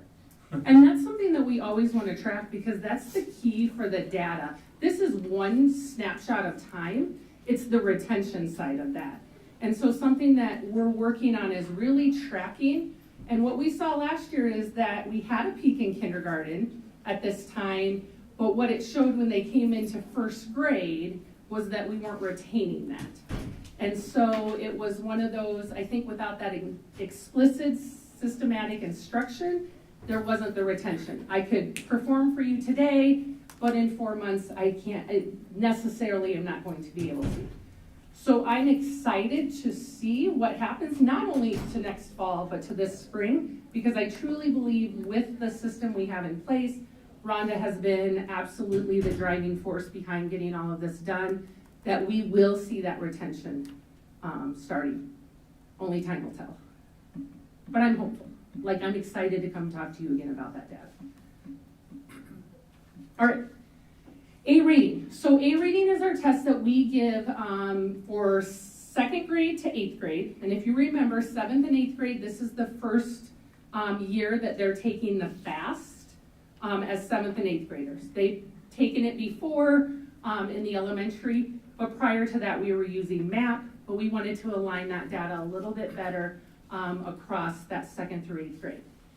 Reminder, this is a computer adaptive assessment. It measures it will say it measures broad reading abilities. I will tell you, most people will tell you, it is really, really focused on vocabulary and some comprehension. And so what we find out with A reading is, while it's great to see those scores, we have to dig deeper to really determine students that are struggling what they're struggling about. So as we look at this, I'm super excited about our 2nd graders. As you start to backtrack and you look at what they went through with the pandemic and things like that, it really shows that we are getting those foundational skills built. Because if you build on what K1 is showing you, and now we see that tremendous growth for our 2nd grade, it really makes us hopeful. I think our teachers are excited about all the work that they've put in this year in order to make those necessary changes. Now our 3 through 8 data shows that we have a lot of students with gaps. And that gap is coming in their reading comprehension and their language comprehension with that. But as we backtrack with that, we have to remember that our 3rd grade students were in kindergarten when we shut down. So they didn't finish kindergarten in a traditional setting, meaning those skills they would have gotten there. Then going into 1st grade, where critical skills are taught, they were in a hybrid model until February. And so those kids, we weren't able to build that foundation for them. And we're seeing some of those struggles in our 3rd, 4th, and 5th grade students, because where we would want to be dealing with those skill gaps, we're actually having to go a lot further back. I want to say kudos to our 3rd grade teachers across the district. We have asked them to make a heavy lift in their phonics instruction. Often that's where students start to move more towards the word study. But what we're finding with our 3rd graders right now, because of all those gaps, we're really having to go back to those foundational skills that we normally would have provided them in K1. And that's hard for teachers because they're very passionate about those grade level standards and ensuring that they're making them ready for that next grade. And we've had numerous conversations as how do we meld that. And Rhonda has met with them a lot to say it's okay to slow down, it's okay to go backwards, because if we don't fill those gaps now, it is only going to get harder and less likely that they're going to be able to be filled later on. So I just want to commend them because I know their year, they haven't really known what grade level they're teaching. They are part of our U-Fly that we're using for our phonics instruction, which really is meant for K2, but recognizing the skills that those students needed, we've adapted that to ensure that we're putting that into 3rd grade. So I just want to shout out to them because that's tough. And they've met the challenge and stood up to that. So moving into 2nd semester, looking at our data here and recognizing that we have that language comprehension side, we're really working on implementing more explicit vocabulary instruction for our students in grades 3, 4, 5 to make sure that we are hitting that in our Tier 1 instruction. Without a true curriculum right now, that presents its own challenges, and I'm excited once our literacy committee is able to come together and decide what our curriculum needs to look like moving forward. I believe that's going to have a huge impact for us next year in being able to meet those needs. Jamie, I just have just a quick comment really quickly. So I am heartened to see that the 6th grade does not have dip. In fact, it is quite a bit above the other grades. Normally you'll see a dip at 6th grade, and so that shows the work that the 3rd, 4th, and 5th grade teachers are putting in with those students. That's really impressive to see that. You can tell that our teachers are really putting in that that work, and they have been doing it for a couple of years. I mean, if our 6th grade is at 81% proficient, that's great. Normally you see a pretty big dip at 6th grade because they're moving from 5th. That transition. That transition year, you see that dip, and to see that bump is, wow, that just stood out right away to me. That's It's amazing. exciting. No, and Yeah, I it's really appreciate you amazing. pointing that out. Yeah. And that is, and I think it is kudos to all those years of making sure that we're working on filling those gaps, getting resources into teachers' hands, training that Rhonda consistently does. Jump in anytime you want. I know you're bursting into the seams. It's not my show. I present it, you do most of the hard work. But as we look at that, I always say you can never be satisfied. The whole idea, we challenge everybody to be continuous learners and all of that stuff. And we want to take this data, we want to celebrate, but we also want to look on now what can we do more. And I'm going to highlight a little bit of that a little bit later on, a couple slides later.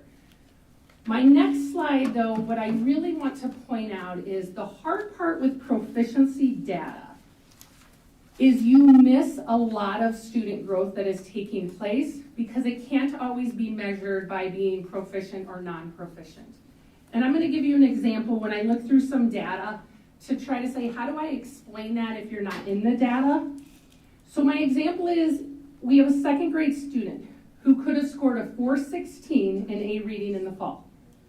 So benchmark for that testing window where we would want them to be at was 469. So this student was non-proficient. In the winter, this student makes a 56-point gain. And this is a true student in our district. And gets a 472. But the benchmark score for winter is 481. So we, based on that, they're still non-proficient. So the data I just showed you doesn't take into account all the growth that that student has been able to make in that time period. And as an educator, that can get very deflating if that's the only data that you're really looking at because you're not able to see all of that growth. So put in mind, the expected growth of a proficient student would be 12 points. And this student grew 56, so almost 5 times the expected growth. However, in the data I just showed you, you don't see that. And so what I wanted to bring to you is also we have to look at growth data. Because it's all about moving students forward, we just can't always close that gap right away. And in this point, that student made tremendous growth. Those teachers worked really hard. And in this data, you're looking at how we move. So we have two categories that we look at for our at-risk. We look at students that are high risk, and we look at students that have some risk. And so we went through each grade level and we said, what number of students? And I didn't use percentages here because the sample sizes are so small that those percentages can be easily impacted by one or two students, but you don't understand the huge number that it can be. So our kindergarten, we had 46 students in the fall that were high risk. We were able to bring that number down to just 30. Now the thing I also want you to remember is any student that moves in new, we have to take them where they're at. So they may not have been in our fall numbers, and they may have joined us in December, and they're in that count of that. I'm not saying that that's always, but you have to keep that in mind. And I know that this year, elementary buildings have felt that we've had a large number of move-in kids that we meet them where they're at. So as you look at this across the board, in this case, negative is great. That's what we want to see, and that's where we want to be. Usually that's not a great thing, but in this case, we want to see those numbers going down. We look at third grade. I'm going to bring them back. That's our group that really got a raw deal out of COVID from kindergarten and first grade. And again, those teachers are working their butts off in order to close that gap as quickly as they can. Our some risk, so those students are, hopefully moving out of that into our low risk college pathways side of things. But again, where I really want to highlight a lot of the work we've done is in those groups of K-1-2. That's the biggest impact we can make with our students right now because we're setting that foundation. For them to be successful readers, we have to catch them at K-1-2. All right, next slide. So, what are we doing with all this data? We're not up here just to present to you and talk to you. I wanted to highlight what have we done in first semester. We've tried to always keep you updated, but there's so much that's going on, it's not possible. Again, I'll go back to that we have the research-based phonics program in K3 and all elementaries. If we right this ship, K2 would be where that focus would be, and we could move 3-5 into that word study and that morphology going forward. It's going to take some time. Don't we also have it in preschool? Don't we have a version of our science of reading in preschool as well? The teachers went through the training, correct, around the science of reading and have adjusted their curriculum. We didn't necessarily give them a program, but they've made adjustments to their curriculum in order to start that. Thank you, Dr. Morris, for bringing that to. You're talking about our preschool, meaning Bettendorf public school. Correct. Provided preschool. Our 6 teachers. No, just our 6. Yes, our 6 teachers went through it as a cohort, which I think was great because they were able to just challenge each other and really have those in-depth conversations as they went through it. We've talked about the professional development that's going on. Rhonda, she's the reason that that's happening. Not only is she the one who brought it to the attention of the district, she's also the one, along with Ryan King, who works tirelessly to provide those live sessions for teachers and are there for any questions. Some of the things that we've looked at, I could have, if I was thinking, tied in our priority number 1, which is that organizational coherence. One of the things I determined coming into this role is we didn't have a lot of district-wide processes and protocols in place for some of this stuff that we were doing across the district. And then when you bring data to the table from 5 different buildings and start to look at it, without knowing that we were following the same expectations, the same protocols and processes, that data could get a little bit muddy on what we were looking at. So we worked hard to start putting in some of those protocols, who's responsible for what does that need to look like, and really mapping that out. So each year we don't have to try to remember what we did the year before. We've also really looked at the district-aligned diagnostics to make sure the data that we're collecting, once we get our results back, that doesn't tell us enough. We always have to go deeper and deeper until we get all the way back to where that gap level is. So we've aligned those diagnostics, and I think we've helped teachers to better understand how to use the data that comes from that and to feel more comfortable giving those diagnostics. The other side of that is we can put all these interventions in place, but if we're not tracking whether or not they're working, it's kind of a lot of wasted time. So we've really created those K-5 expectations for progress monitoring and what are Panorama intervention groups. So Panorama is a state system that kind of brings a lot of data into one system, and we're able to compare behavior, attendance, FastBridge data. ISASP has now gotten uploaded that for 3 through 5 into one place for teachers to be able to look. And it's our way to be able to track interventions so you can see what kids have been involved in as they move through our system. One of the things that Rhonda, as she worked with our 3rd grade teachers and was seeing their struggle in how do I meet their needs and be true to 3rd grade standards, we chose 3rd grade to start doing the letters spelling screener. The hard part is sometimes we think reading is just reading, but reading is also the ability to encode those onto a piece of paper. So if I can read ball, can I write it? Can I show it? Can I demonstrate that? And that is part of that whole reading process. And sometimes that gets lost. And spelling, I don't know about when you guys were in school, but I just remember a long list of 25 words that didn't really mean anything to me. And my job was to memorize them. Monday I took a pre-test. I did some activities throughout the week. On Friday I took a post-test, and that was how I learned to spell. I'm not a very good speller, if you want to know. I'm very happy for spell check. But I could memorize. Unfortunately, if it wasn't a word you gave me, I probably wasn't able to spell it later on. With this letter screener really looks at those words and what are the common errors that they're seeing tied to the phonics lessons that they are doing. And so we started that in 3rd grade, and it was very interesting the results that they got back, and you can jump in anytime you want. But it was very evident some of the things that we assumed students knew, but were not able to demonstrate on that spelling screener. So when we looked at that data, it was very disheartening.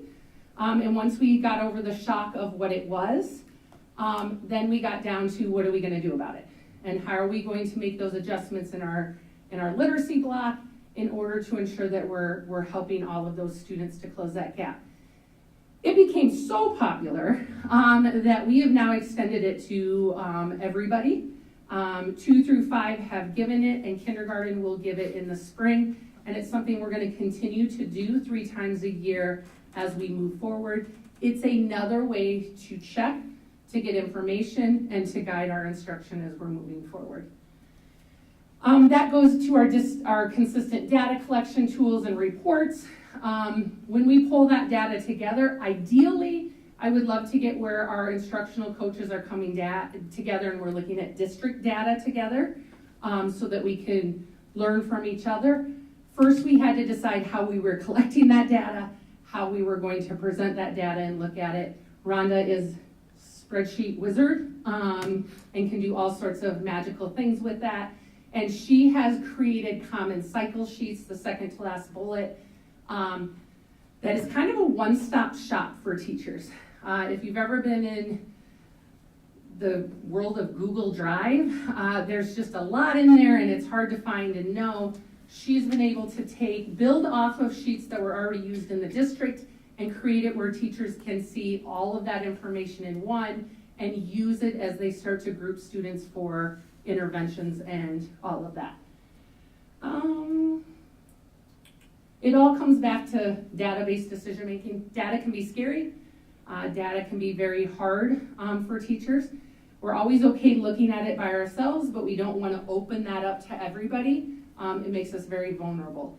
And I would say that the staff at elementary have really embraced this opportunity and have really sought out each other to have those conversations and say, you guys are doing awesome, what's going on, instead of like, well, they get everything. We've gotten away from that of how do we support each other and lift each other up. And then we can't forget about our administrators, because none of this can happen if we don't have the accountability, if we don't have the support, and our administrators don't have the knowledge. So Rhonda stays with us at our elementary principals meetings and puts us through all sorts of different retrieval activities, which can be very humbling, I think is the best way to say it. You feel like you know a lot until she puts you through one of those activities and you're like, maybe not so much. I did ask her to put the board through one tonight, but she said we should back off. So. Maybe next time. Someday you're going to do the retrieval activity too. So, and she ties it around not only the science of reading, but does a marvelous job of always bringing it back to our strategic plan. That's all we've done in a half a year. And so when I say that, it only looks like a few bullets, but that's a lot of work that our teachers have embraced, have jumped on. You know, we got pushback, rightfully so. If you don't question something, I don't want you to blindly follow. I want that pushback. I know Rhonda likes those type of conversations so that we can continue to move forward. When I talk about the protocols that we put in place and that, we are constantly tweaking those this year. We put them together, we try them, we say this didn't work, we need to do this, we re-update them, we go on to the next winter protocols, and we're constantly changing it. My hope is next year we send it out and we're good to go. And it's that living, breathing document that we can do. But we're not happy at where we're at. We want to take that minute to celebrate. We also want to say, what can we do more? And one of those things is we need to take our data that we've collected and look at our instruction across all 3 tiers. And right now our focus has been a lot on that tier 1 because that is the core of getting that foundation set. But you can't forget about those tier 2 and tier 3. As we get things righted at the elementary level, we want to continue to bring that into BMS and looking at what testing protocols we have going on there. They're a different beast. It looks very different, but making sure that we have that set and what it needs to look like. The data you gave was tier 2 and tier 3 included though. I'm sorry, I got a muscle cramp. But the data you gave had tier 2 and tier 3 in it, correct? That are interventions. Yeah, tier 1 and tier 2. I'm talking about the numbers you gave us, the advancements, or is that just all tier 1 data? No, the data is just all the students. The tier is just how we're intervening with them. No, so those, those, but I'm saying all that data was students that were in tier 1, 2, and 3. yes, could possibly be in all of those or just one of those. So then we want to look at how do we get this science of reading into the hands of our BMS teachers. And Rhonda has done some great research. She has phenomenal contacts across the United States to see what can we give them that they'll find meaningful and will move us forward without going all the way back and frustrating them and that. So she has a plan in place. I'm not going to present it yet as we continue to look at that on how do we get that knowledge into their hands and make sure that they're trained and ready to go to help all of our students there. Can't forget about high school. We still have to make sure we're meeting their needs. BHS is continuing to look at that universal testing, which is that map. And they're using it in a very unique way. Our 4x4 block makes that data horribly hard to digest out this way because there's so many overlaps of who's taking it. Our year-long course is a semester in the 4x4 block, but they continue to use that data because it's meaningful to the teachers. It's not as meaningful to people that are looking from the outside. We've updated the K-5 letter spelling screener, so everyone's going to be doing that in the March. And we are continuing to do those letters training cohorts. And we're super excited with all of the great work that Ryan and Rhonda have done. We have opened up volume 2, which is the second volume of the letters. And we have our first cohort, and we got 28 people to sign up for that. And I'm not sure we thought we would get quite that many with just everything. I know some are hesitant because we're looking at that adoption of a new curriculum, and that weighed on them. But I love the fact that they want to jump in and continue to learn.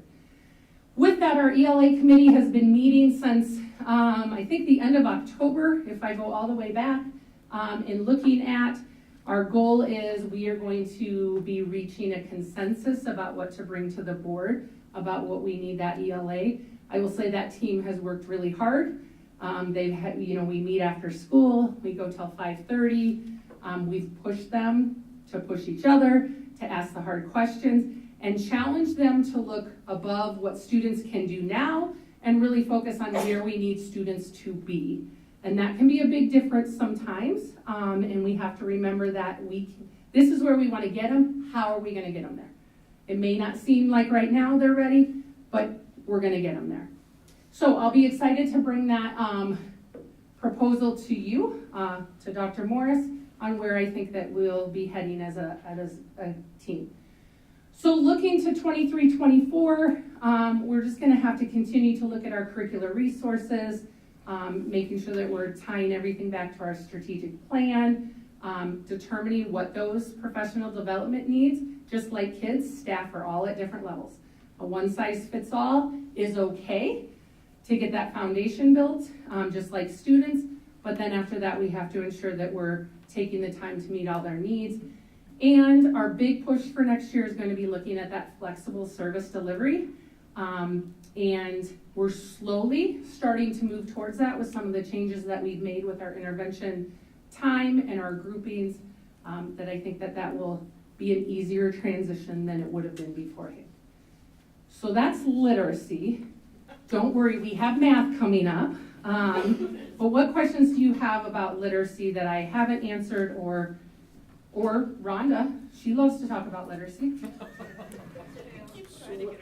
What are the dates you test the winter 22, fall 22, winter 23? Is it like September or January? So fall is at the end of August, beginning of September is when we chose our testing window. And the winter is coming right out. I think we started January 17th, 18th, around there. So in 4 months, what constitutes a child going from high risk to some risk, or from some risk to low risk? It's based on the benchmarks that Fastbridge has sent. They set those, and that's what determines where they fall within that. So, Jamie, what is the expected growth in that time? Is that what you're asking? What's the expected growth in that time? No, I'm just wondering what makes somebody high risk versus somebody some risk versus somebody low risk. So Fastbridge sets out what their benchmarks are, and they categorize it by that. College pathway would be this score or above, and they'll say high risk, low risk, some risk, and all of that. So you don't know what risk they are until they take the test? Correct, until we get that score back. But they'll stay there until they take it again. So we have those two different systems because our state calls them PAR, persistently at risk and at risk kids. But when you really dig into the data of Fastbridge, they call them some risk, high risk, some risk, low risk, and then college pathway. So it is heartening to see what the 6th grade levels was, but it was kind of disheartening to see 7th and 8th that were going the other way. And it's disheartening knowing that 1 out of 5 kids is not proficient in reading, and they're in school here or graduate, I suppose. Why do we not look at data from 5 years ago, 15 years ago, even 25 years ago? It'd be interesting to see. Nobody invests in the stock market based on 4 months of data. People like to see what the stock market has done over 5 years, 10 years. Right. And so, I'd like to know where Bettendorf was in the late 90s. I think the challenge to that, we can provide that data. I get the testing is different. Right, you're comparing apples to oranges on and that. I don't know why that continues to change, but that's fine. But it'd be at least nice to know where we are compared to whatever the was back in the day. Are we getting better, over time? Yeah, and I mean, I always want to make sure we're going to compare apples to apples when we're looking at those I get tests it. and It's things tough when like you keep that. changing the tests. I get Yeah, it. I get it. and that makes it a challenge even as an educator, because I will say ISASS is a totally different type of test, because it went from the bubbles, you were bound, you had a chance of getting the right answer, to you're answering it, it's an open-ended question, it's a fill in the blank, it's multiple, so that also changes we would call it the DOK, the depth of knowledge that we're asking students to be able to perform. And that's the challenge that we as educators have to look at, is teaching it isn't always enough. Are we teaching it at the right DOK level to prepare them to be able to move forward in that standard? And that takes a lot of time and energy. I think our challenge has been is we haven't had that solid foundation for quite a few years. I'm not here to judge why or anything. I'm only here to decide how we move forward. And I think it starts with getting that foundation. And then I would be excited to continue to compare those. But it is a challenge. I met with a community member who wanted to look at past data like you're asking. And when I got done with that community member and I said, look, it changed here, we shut down, we didn't take it for a few years, and that it's a daunting perspective of the life of standardized tests. I think that's where it's critical that spelling screener comes into play, and we can look at a lot of other data in order to measure that. And it just seems like such irrelevant data to look at. We're looking at kindergartens that were half day. You took a nap on a rug and did crafts, and now you are expected to leave kindergarten as a reader. So it's just, the rigor is completely different, the assessments are different, society is different, our kids are different, parenting is different. So I just think that looking back at that data, we've got to focus moving forward, what are we doing? Yeah. Which is what I think our staff is focused on. What are we moving forward with? You most certainly can, girl. If you are interested, what you might want to look at, now this won't be Bettendorf specific, but you might want to go ahead and Google NAEP.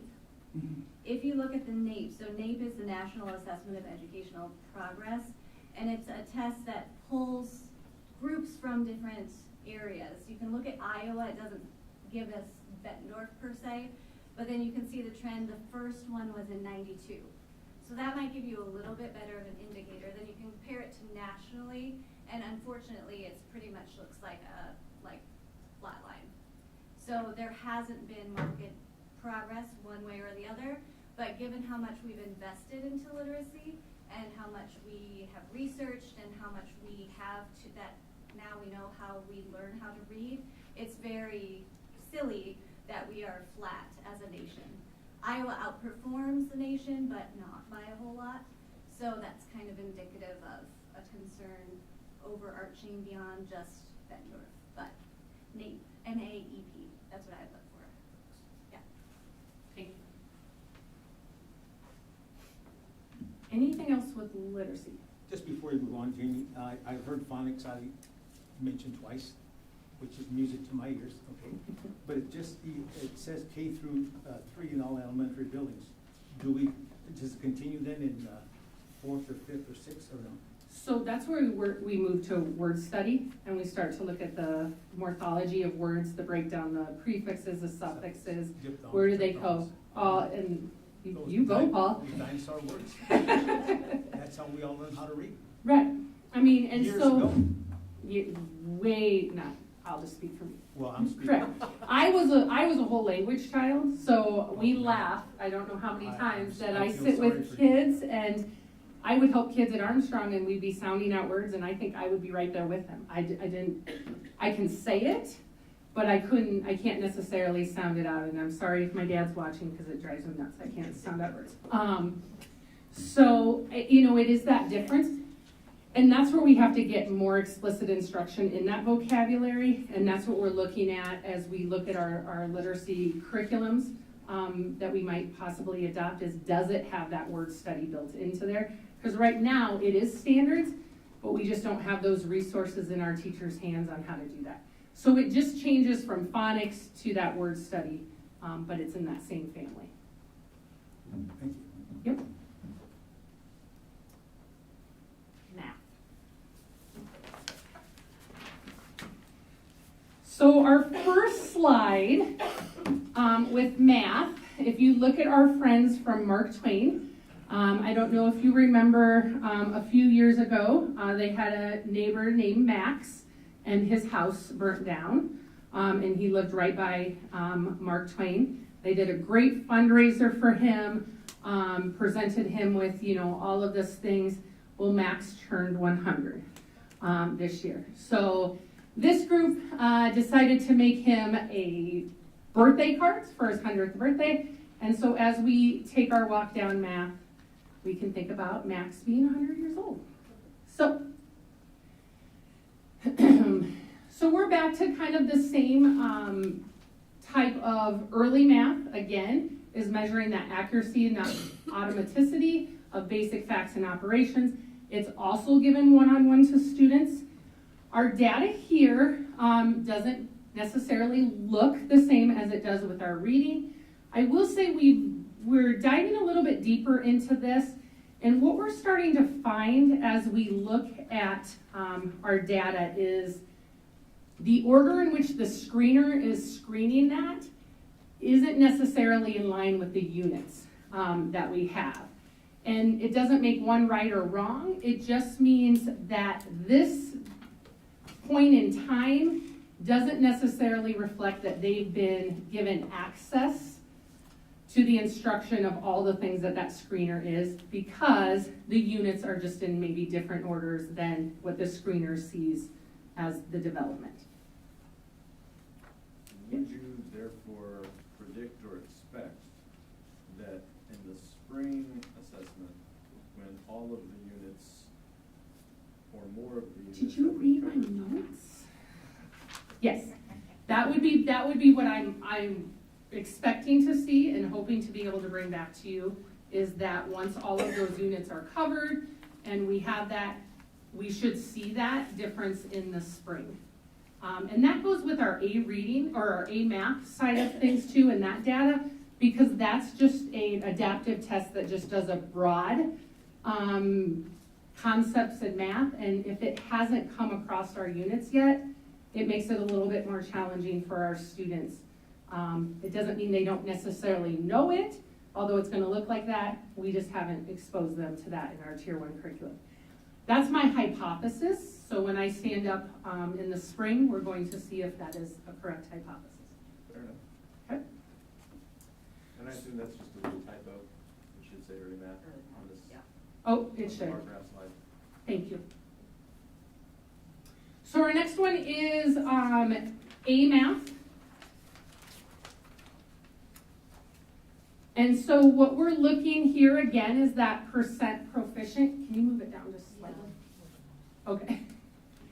So when we look at that with our 2nd grade through 8th graders, again, we're seeing that dip in that 3rd through 6th grade. And that's something we're digging a little bit deeper into. One of the advantages that we have is that we did, with the help of the Bett Foundation, we were able to adopt or implement Bridges intervention. Up until that point, we didn't really have a solid intervention for math. And what that meant was teachers were still intervening to the best of their ability, but they weren't able to really look at where those skill gaps were. So what we were able to do with Bridges is it does have that screener that helps us to really look at what skill we need to start with.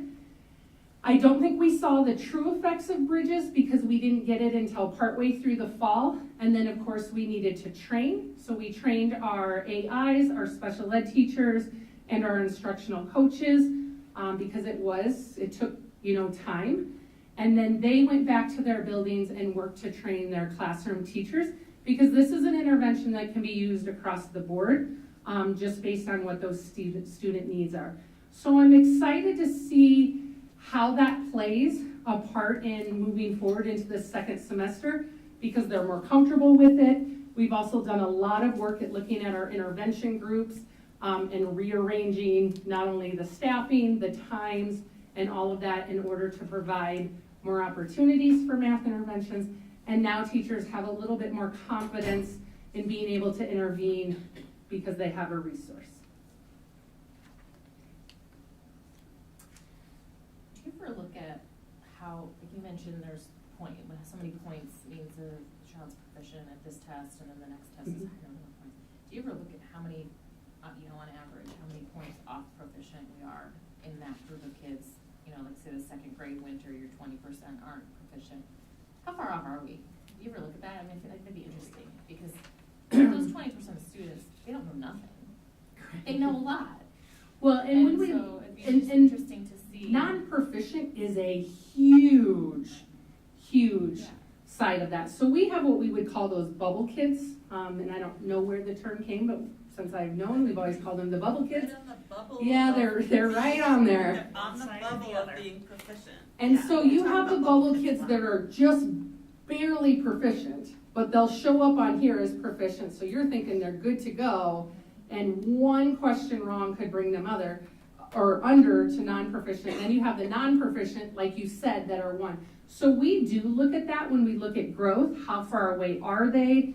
And that also impacts the intervention that we're going to do, because if you're really close, your intervention may need to look different than if I'm, 70, 80 points off of that.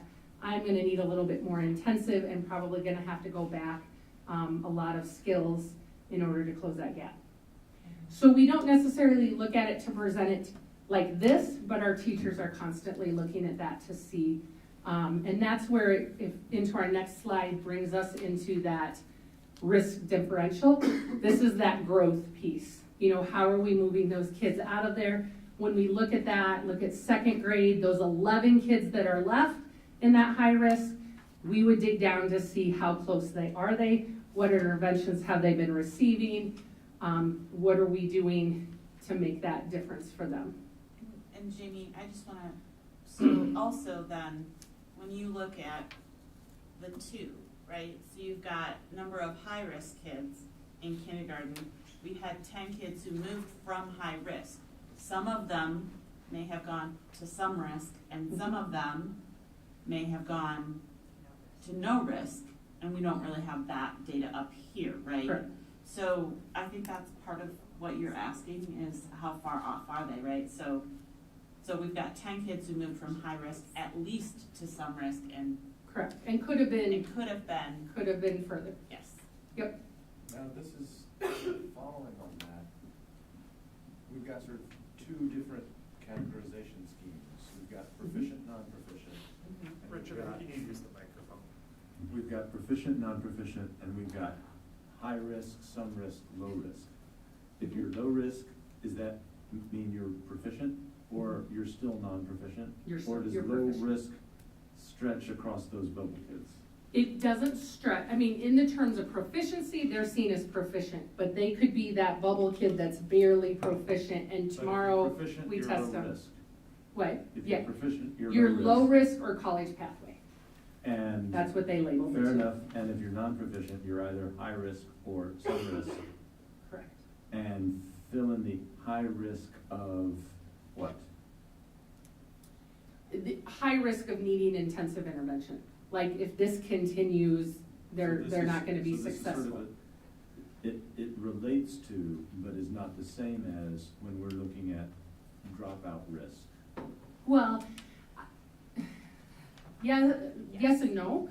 I mean, it isn't a direct causation, but it will impact. If we don't catch these kids now, they're going to get to high school and not have the skills that they need, which will possibly lead to that dropout. So there's a correlation that you could find, not necessarily a causation. And I can't say that it directly, like being high risk says right now you're going to drop out when you get into high school. But if we don't, your risk of dropping out is going to increase exponentially.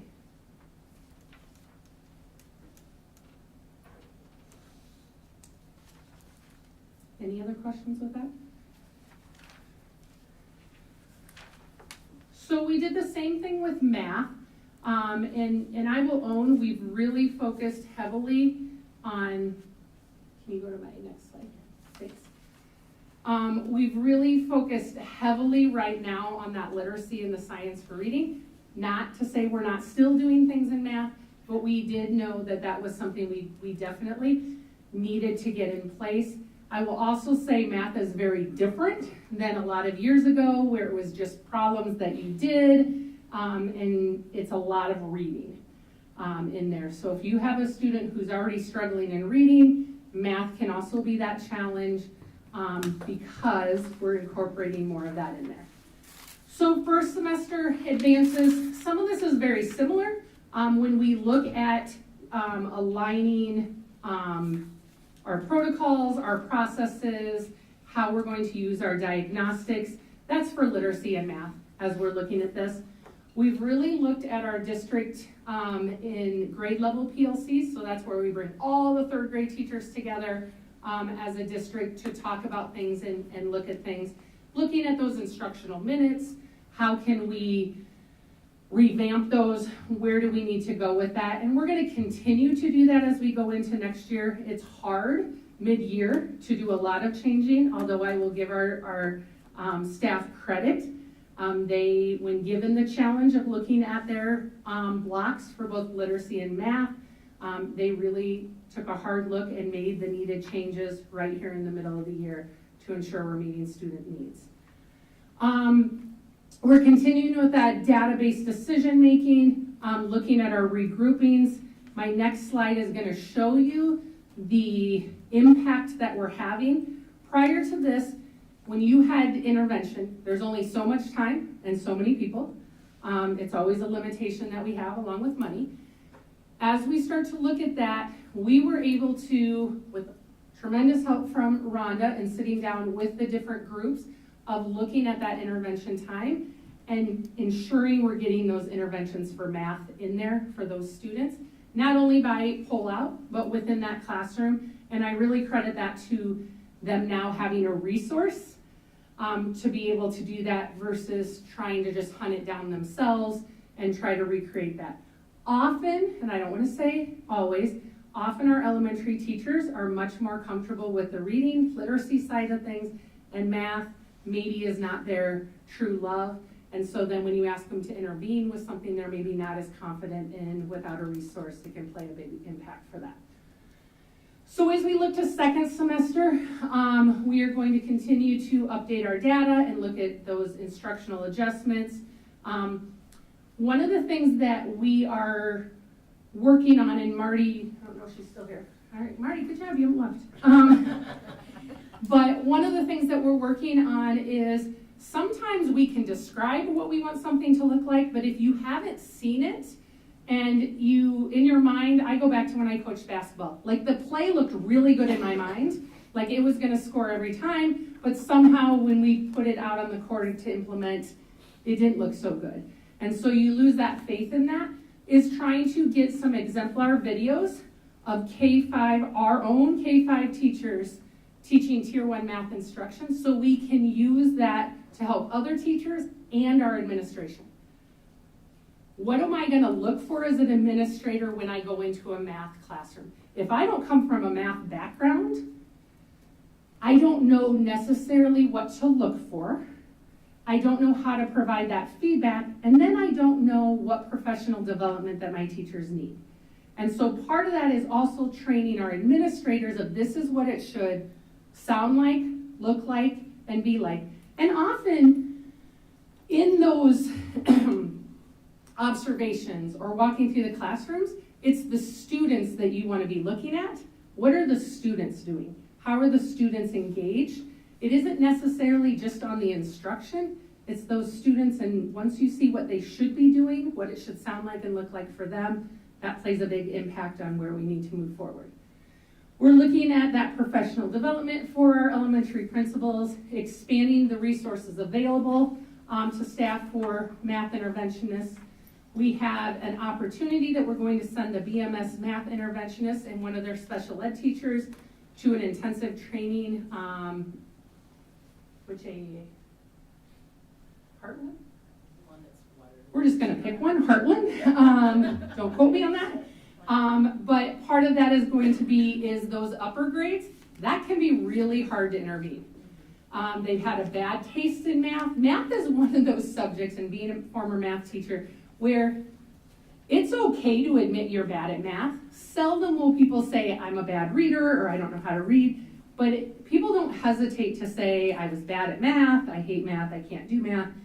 And then we get kids who have not found success in math for years and years and years, and then we're trying to continue to teach them things. So looking at how do we intervene in a way that they find it meaningful and we can close that gap.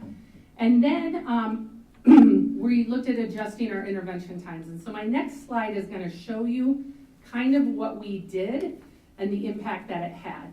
So this brings us back to that priority 3 and looking at that student accessibility and supports.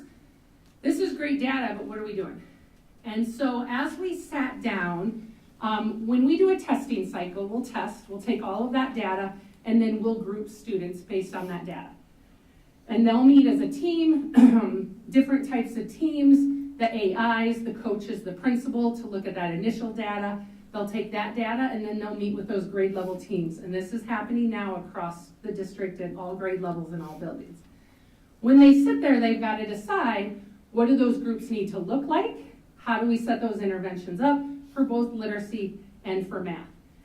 You go along, and then you need to make sure that you're checking in. We can't wait till the next testing cycle to determine if we're making a difference or if students are growing.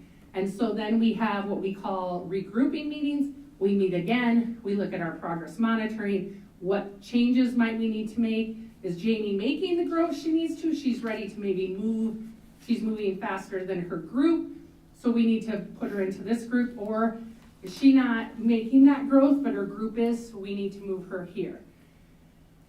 As we did that, when we started off this year, everybody kind of did that a little bit differently across the district. And we really wanted to provide them with the information and empower them to really use that data. And we've promoted sharing is caring. We're very possessive as educators. They're my kids.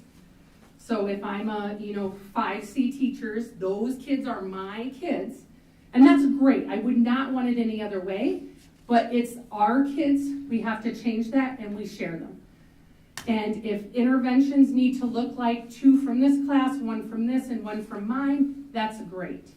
Number 1, we're working smarter, not harder. I'm not having to prepare for 10 intervention groups. I can really focus on my few, and just getting them to understand how that looks, it takes time. Those regrouping meetings are exhausting. Would you agree? Yeah. I mean, it is. No, it's complicated. I didn't pay her to be here, by the way. I wasn't even sure she's still here. But they're exhausting because you really have to look and you have to say. Plus, sometimes hearing it from somebody else can make a big difference for a kid. And so we've really looked at how do we share that and how do we make sure that we're looking at all kids. So what you're seeing here is what is our change from what we were able to offer for intervention groups in first semester, and what at the start of second semester, after we sat down with our grouping meetings, the number of increases of intervention groups that we were able to offer by looking at our staffing, by looking at the intervention time, and working smarter and not harder. So I went by each grade level, and for literacy, I'm going to own kindergarten can be a little misleading because it's hard to intervene at the beginning of the year because they're all coming to you, not necessarily having those skills. But I'm still going to boast we got 11 in there. What I really want to show is the math. We were not able, in the system we were using, to truly get those math interventions in. And I think Marty is like as excited as anybody because sometimes math gets put on the back burner because that literacy is so important and that skill. And we've really opened that up to get more of those interventions in. And I just see that continuing to be the process that we go through. So, the good news is we don't have another subject. We are to the end, and I purposely put, because I know how exciting data is, Delta the therapy dog. So if you're stressed by that, just picture Delta sitting next to you. These are some of our BMS students hanging out with Delta. What you're seeing going on in the background there is they recently did a staff student volleyball tournament as a fundraiser, and I don't know how much they raised. We've raised $1,300 for the American Heart Association. All right, and who won most of the games, teachers or staff? Well, it Or was teachers or students? Students, and then one staff member on every team. Actually, Tim Loss, our math interventionist, was on the winning team. Ah, well, there you go. So with that, what questions do you have? Just jealous of all the nerdy data deciphering that Rhonda gets to desegregate. So. She does. She makes them into fancy spreadsheets. And she even lets me play around with them. Do you have a question? I do. Go ahead. So is there any cross interventionist data, math and English? I'm looking at some of the numbers, and when I look at adding both the high risk and some risk together on reading and then do the same process for math, I come up with similar numbers within 15, 20 across both disciplines. 80 here, 80 here. So I'm just wondering, is it on the interventions, is there any cross math and English at the same time, or is that you really focus on just math or English at one at a time? How can you do 2 for 1? So, yes, and yes. When you're looking at that, there is, at the time, you'll look at it and some math interventions will be held and these teachers are in charge of it and some are doing literacy at that same time. If I'm a student that needs help in both, then we look at how do we make that work, so I'm getting my intervention time here for literacy and then possibly getting that across the board. So the other thing you have to remember with intervention groups is, while that data I wanted just to show that we're really working on that, intervention groups can change based on what our skills are needed. So we may need more because 2 of us are, significantly below our peers, so we're an intervention group, but another one may be 3, while the teacher may be holding a tier 2 intervention that has 5 kids in it. So as we look at that, it's that data driven on how many we need based on those skills. I don't know if I answered your question, but I can keep talking until I do. Well, and Jamie, they aren't necessarily the same kids that need reading intervention as math intervention, right? Okay. Could be, could not be. Okay. I mean, we all have our strengths and struggles, and so we just go off the data and then try to make that work. Any other questions for Jamie? You're off the hook. Well, I'm not, because I'm the next one too. I know, it's just sorry. All right, with that being said, we are going to move to 5.02, first and final read of policies. Do I have a motion? I'll make a motion to approve 5.02, approve the policies listed as presented. Thank you. In a second. Second. Thank you. Welcome back. I'd like to introduce myself. So the policies that I'm bringing forward to you guys to approve were ones that in the primers that are sent out by IASB have had updates within the last couple of years. Some of them haven't been. We don't have any changes. When you look at our class size, grouping and regulation, we're fine. Animals in the classroom. Previously, that was animals in the classroom and toxic plants. Yeah, I'm just going to leave it there. So what we did was updated it with IASB, which doesn't have toxic plants in there. And where I feel that best falls under is our board policy 507.4, which is injury or illness at school if they were exposed to that toxic plant. Or anything else that was toxic would fall under there. So I did remove that out of there and focused on that. Student production of materials and services that were just minor word changes. And then those top ones in terms of the anti-bullying and harassment, we just updated it with the IASB language and just clarified some of the language that we used previously when this was written. Some of the roles that we stated in there are no longer accurate to what those roles look like now in this day and age. So, questions on any of those, or something you want me to go deeper into? Mm-hmm. Just a quick question, Jamie, on 104.R1. Mm-hmm. The anti-bullying and harassment policy. Before, I think when we had changes from IASB, they were in blue and ours were in red. So all the language here now is from IASB in the red, or some of that locally generated again? I don't know what the past looked like. I do know when I started on this, if somebody had already done some track changes and I went in to add some, mine always came up blue and theirs stayed red. So I'm not aware that blue has ever stood for IASB, but I don't know that. I know we had to go back and change mine because for some reason mine always came up blue. So when you look at this, yes, that top part that's struck out, that is in our handbook and is going to remain there. That's still pertinent information for people to be able to reference just to say, what do I do? I don't think the first place they're gonna look is a board policy, so I wanna make sure that that's in the student handbook. After that, everything that is in there is around IASB language. And then the second part, where wasn't a whole lot of change, it was just more cleaning up some of the language and what the roles look like. So this is really the formal complaint policy opposed to informal Correct. interventions. Correct. You don't, I mean, Yes. we, as a school, we will still investigate if you call me on the phone and say this is an issue. But if someone wants to go through the board policy route, this is just to let them know how that would be followed. Any other questions? And then just the form, the only change to that is I was trying to get it on one page. Originally, the signature line falls over to the other page, so like on mine, it's on the back. So my goal was just to make it onto one page to make it easier. So it's revised, but it's more of a formatting issue. Any other questions?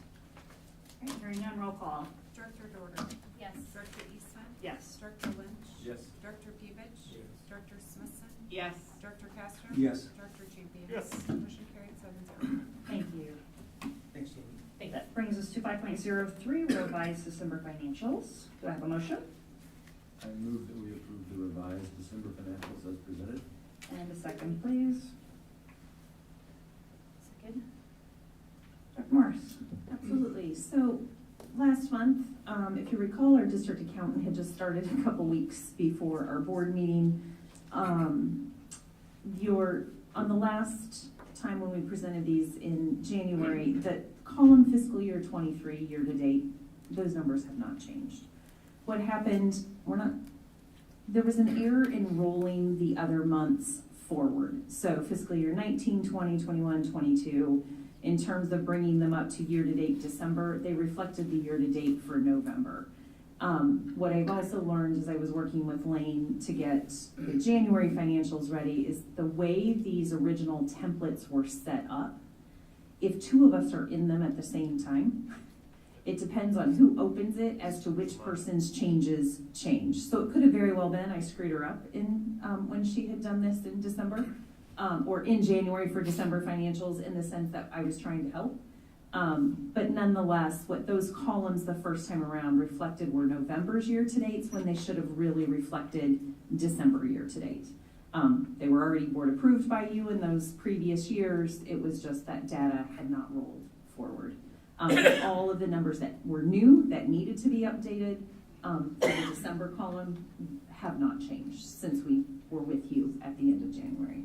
So again, our apologies. As you onboard new staff, and we're learning, neither one of us had set that spreadsheet up, and so we were learning that, not learning spreadsheets, but learning how it was set up. So, any questions? Yeah, in our Wednesday conversation, I pointed out to Dr. Morris when I saw that under the general fund actual, that 39.2%, that kind of just jumped out right at me. So when we talked on Wednesday, I asked her about that. And usually when we get this, we used to get a summary of, activity fund is up 5% or down this amount. Then that kind of was my cliff notes to go down and look through some of these things. But as I kind of was glancing through them myself, it caught my eye that 39% change, 39.2. So I'm glad you explained how that happened and et cetera, especially when the two of you were on the same thing, you're in the same. And I don't know if that's 100% what happened, but nonetheless, what was shown on the January was a 26th board meeting. The year-to-date columns for 19, 20, 21, 22 were actually November's, which you had seen the month before. Right. They did not reflect the December year-to-date. So, yes, and we were all racking our brain. It just, there's a lot of numbers to go back and hand enter, and so. Anyway, they have been corrected, so thank you. No worries. And thank you to David also for helping us identify that and work through that. Any other questions? All right, hearing none, roll call. Director Eastman? Yes. Director Lynch? Yes. Director Bevich? Yes. Director Smithson? Yes. Director Castro? Yes. Director Champion? Yes. Director Dorner? Yes. Motion carried 7-0. Thank you. That brings us to 5.04, January financials. Do I have a motion? I will make a motion to approve January financials as presented. And a second, please. Second. Of course. Yeah, first, before I go through kind of a summary for the January financials, I definitely want to say thank you to our district accountant, Lane Poremski, for all of her work around this on top of her other responsibilities. Definitely our board treasurer, David Farmer, and our Vista team. Vista is our financial software. They've really stepped in and helped us as well. They've supported us, helped us work through questions that we've had, and David spent about an hour with me on the phone the other day, and he was extremely helpful, so I just want to give him a thank you. In terms of your first sheet, our statement of revenues, expenditures, surplus, and deficit, as you can see, general fund revenues are up about 2.9% over the same period last year. Any other variances we've talked about, nothing major has changed. In terms of expenditures, they are slightly up too over the same period last year. Not to be surprised by increased just overall costs of utilities, costs of food, etc. Very pleased that we're only up 1.4% over this time last year. In terms, if you go down to the next sheet, Celeste, thank you. In terms of, as you can see, our activity fund expenses continue to outpace revenues. I am working with our high school team on that. Just some of that has to do with how many tickets are sold or how many home games we had one year versus the previous year, right? Because we collect revenue when we have a home game. If we have more away games, that can impact that as well. So we're continuing to monitor it. We're continuing to work through that. For our debt service, just a reminder, our principal and interest payments are paid there in November and December for our buildings at Grantwood and Mark Twain. And now we've got to continue to build back those resources through the revenue that's generated through those saved dollars. And then general fund budget tax, please. Thank you. As a reminder, our budget is based on that aid and levy worksheet, which we have to submit to the Department of Management, submitted every year in April. We work through that with you to get it approved. These numbers have been based on a 3-year trend. As you can see, our revenues and expenditures continue to trend below what our budgetary expectations. So revenues are about 8%, good Lord. I'm tired, sorry, about 0.8% below what we had expected through our budgeting. And expenditures are about 1.4% below expected budget. And so at the moment, we are beating our budgetary expectations. When you look at that budget from a whole 12-month perspective instead of just the 7 months that we have been in this school year, but no other additional variances to note. And then happy to report our overall cash position is up 5.9%. Can't see it. It looks like it got cut up on the screen. from the same period last year. Any questions regarding the January financials? Okay, hearing none, roll call please. Director Lynch. Yes. Director Pevich. Yes. Director Smithson. Yes. Director Castro. Yes. Director Champion. Yes. Director Dorter. Yes. Director Eastman. Yes. Motion carried 7-0. Thank you. Brings us to 6.01, our upcoming calendar items. There's a slew of them listed, so please take note of any date changes. It's good to see that graduation date up there, so clear your calendar. Any additions, questions pertaining to upcoming calendar items? Fantastic. All right, that brings us to 7.01. Do I have a motion? Yes, as soon as I pull it up. I move that the board enter into closed session to conduct a hearing to suspend or expel a student pursuant to Iowa Code Section 21.5, Sub 1, Sub E, and to review and discuss records that are required by state or federal law to be kept confidential as allowed by Iowa Code Section 21.5, Sub 1, Sub A. Thank you. Do I have a second? Second? Roll call? Director Pevich. Yes. Director Smithson. Yes. Director Castro. Yes. Director Champion. Yes. Director Dorter. Yes. Director Eastman. Yes. Director Lynch. Yes. Motion carried 7-0. Let's take a couple minutes, clear the room, use the restroom. I'm sorry?